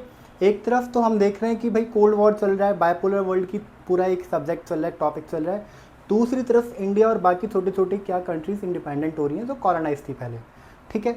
और इनकी कॉलोनाइजेशन के बाद जो ये जब इंडिपेंडेंट हुई थी, तो उसके पीछे भी कहीं ना कहीं सेकेंड वर्ल्ड वॉर का ही हाथ था। बट अभी हम उस टॉपिक को छोड़ देते हैं। हम याद रखते हैं कि भाई कुछ स्मॉल कंट्रीज़ इंडिपेंडेंट हो रही थी, तो अब उन्होंने क्या बनाती हैं, वो नाम करके एक ऑर्गेनाइजेशन फॉर्म कर दी थी, नॉन अलाइंड मूवमेंट करके एक ऑर्गेनाइजेशन फॉर्म कर दी, जिसका मेन मोटिव होता है कि हम किसी भी सुपर पावर के अंदर जा कर के मर्ज नहीं होंगे, उनसे इन्फ्लुएंस नहीं होंगे, ठीक है। क्योंकि उनको डर था कि कहीं ना कहीं हम अपनी इंडिपेंडेंस को खो सकते हैं, जो अभी हमने न्यूली गेन करी है, ठीक है। दूसरी तरफ क्या चल रहा होता है, 1948 के अंदर अपना पूरा मार्शल प्लान आता है, फिर नाटो फॉर्म करता है यूएसए, तो उस तरफ से रसिया भी वार्सा पैक्ट फॉर्म करता है, ठीक है। और हम देखते हैं कि दोनों ही आपस में लड़े जा रहे हैं। और अब ये सीधा लड़ते नहीं हैं, क्योंकि मैंने इसके पहले तुमको एक न्यूक्लियर डेटरमेंट करके एक टॉपिक समझाया था कि भाई दोनों के पास इतना कैपेबिलिटी है कि वो एक दूसरे को बिल्कुल डिस्ट्रॉय कर सकते हैं। तो वो इसलिए आपस में कभी सीधा आकर के लड़ते नहीं हैं। बस जहाँ कहीं पर भी कॉन्फ्लिक्ट हो रही होती है, तो वहाँ पर वो अपना क्या कर लेते हैं कि अपना पार्टनर चूज़ कर लेते हैं, जो जीत जाता है उसी की वो जीत मान लेते हैं। कि let suppose USA south Korea को सपोर्ट कर रहा है और नॉर्थ कोरिया को रसिया सपोर्ट कर रहा है। लेट सपोज नॉर्थ कोरिया जीत गया, तो हम बोलेंगे कि जी हाँ जी, अब तो हमारा रसिया जीत गया है, ठीक है। तो ऐसे सोच करके चलते थे, ठीक है। इस तरीके से कॉन्फ्लिक्ट करते थे। पूरे कोल्ड वॉर के अंदर बहुत कम ही सिचुएशन है जहाँ पर यूएसए और रसिया एक दूसरे के सामने आ गए हों, लड़ रहे हों। बाकी कभी नहीं लड़ रहे फेस टू फेस, बस ये इनकी आइडियोलॉजिकल कॉन्फ्लिक्ट थी। हमको जो कुछ इंसिडेंट्स देखने को मिलते हैं, उसमें हमको एक देखने को मिलता है क्यूबा मिसाइल क्राइसिस देखने को मिलता है, एक वियतनामीज़ वॉर देखने को मिलता है, ठीक है। और भी कुछ हमको इंस्टेंस देखने को मिलते हैं, बट वो पेपर के हिसाब से इम्पॉर्टेंट अब नहीं है, ठीक है।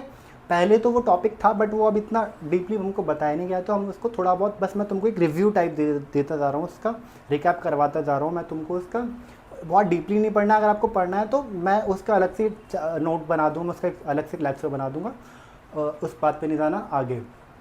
वार्सा पैक्ट खत्म होता है, मतलब वार्सा पैक्ट बनता है, फिर उधर से नाटो बना हुआ था। तो अब सिर्फ ये ईस्ट यूरोप तक सिमट कर नहीं रहता है।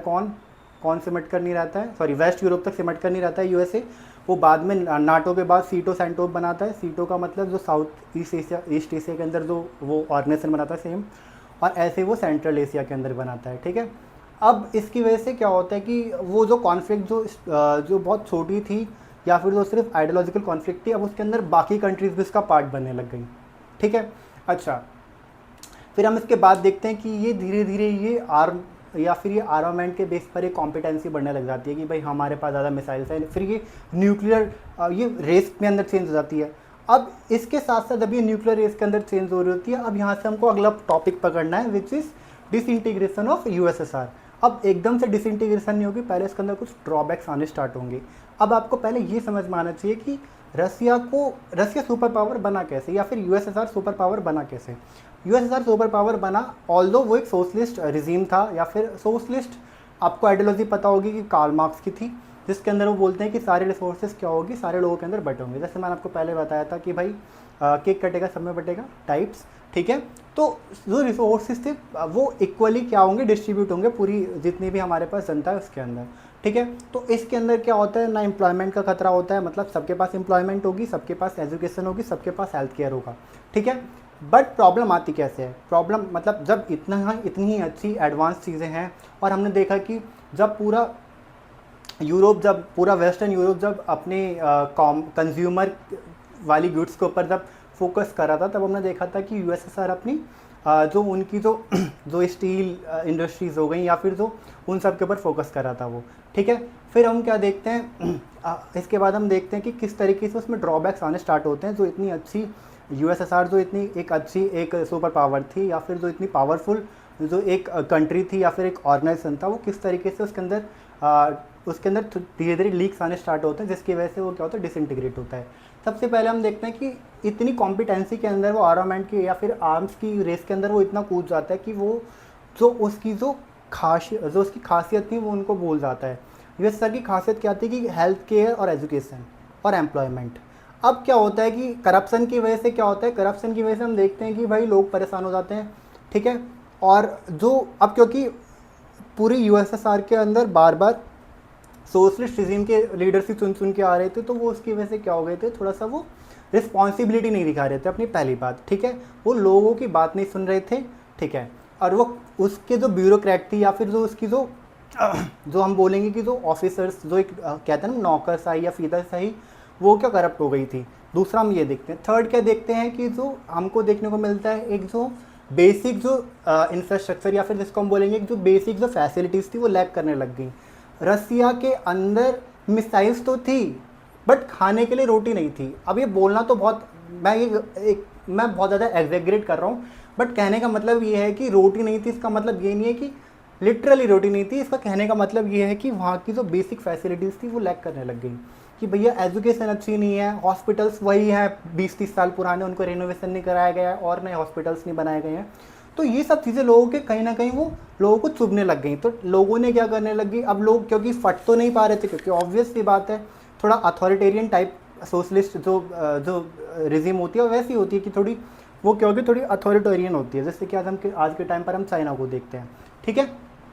तो लोग इतना वोकल तो थे नहीं वहाँ पर। और दूसरी बात, क्योंकि हमने देखा कि बार बार वही लीडर्स सुन के आ रहे थे, तो क्या होता है कि वहाँ पर वो इतना एक तो गवर्नमेंट नहीं सुन रही थी, प्लस लोग भी नहीं बोल पा रहे थे।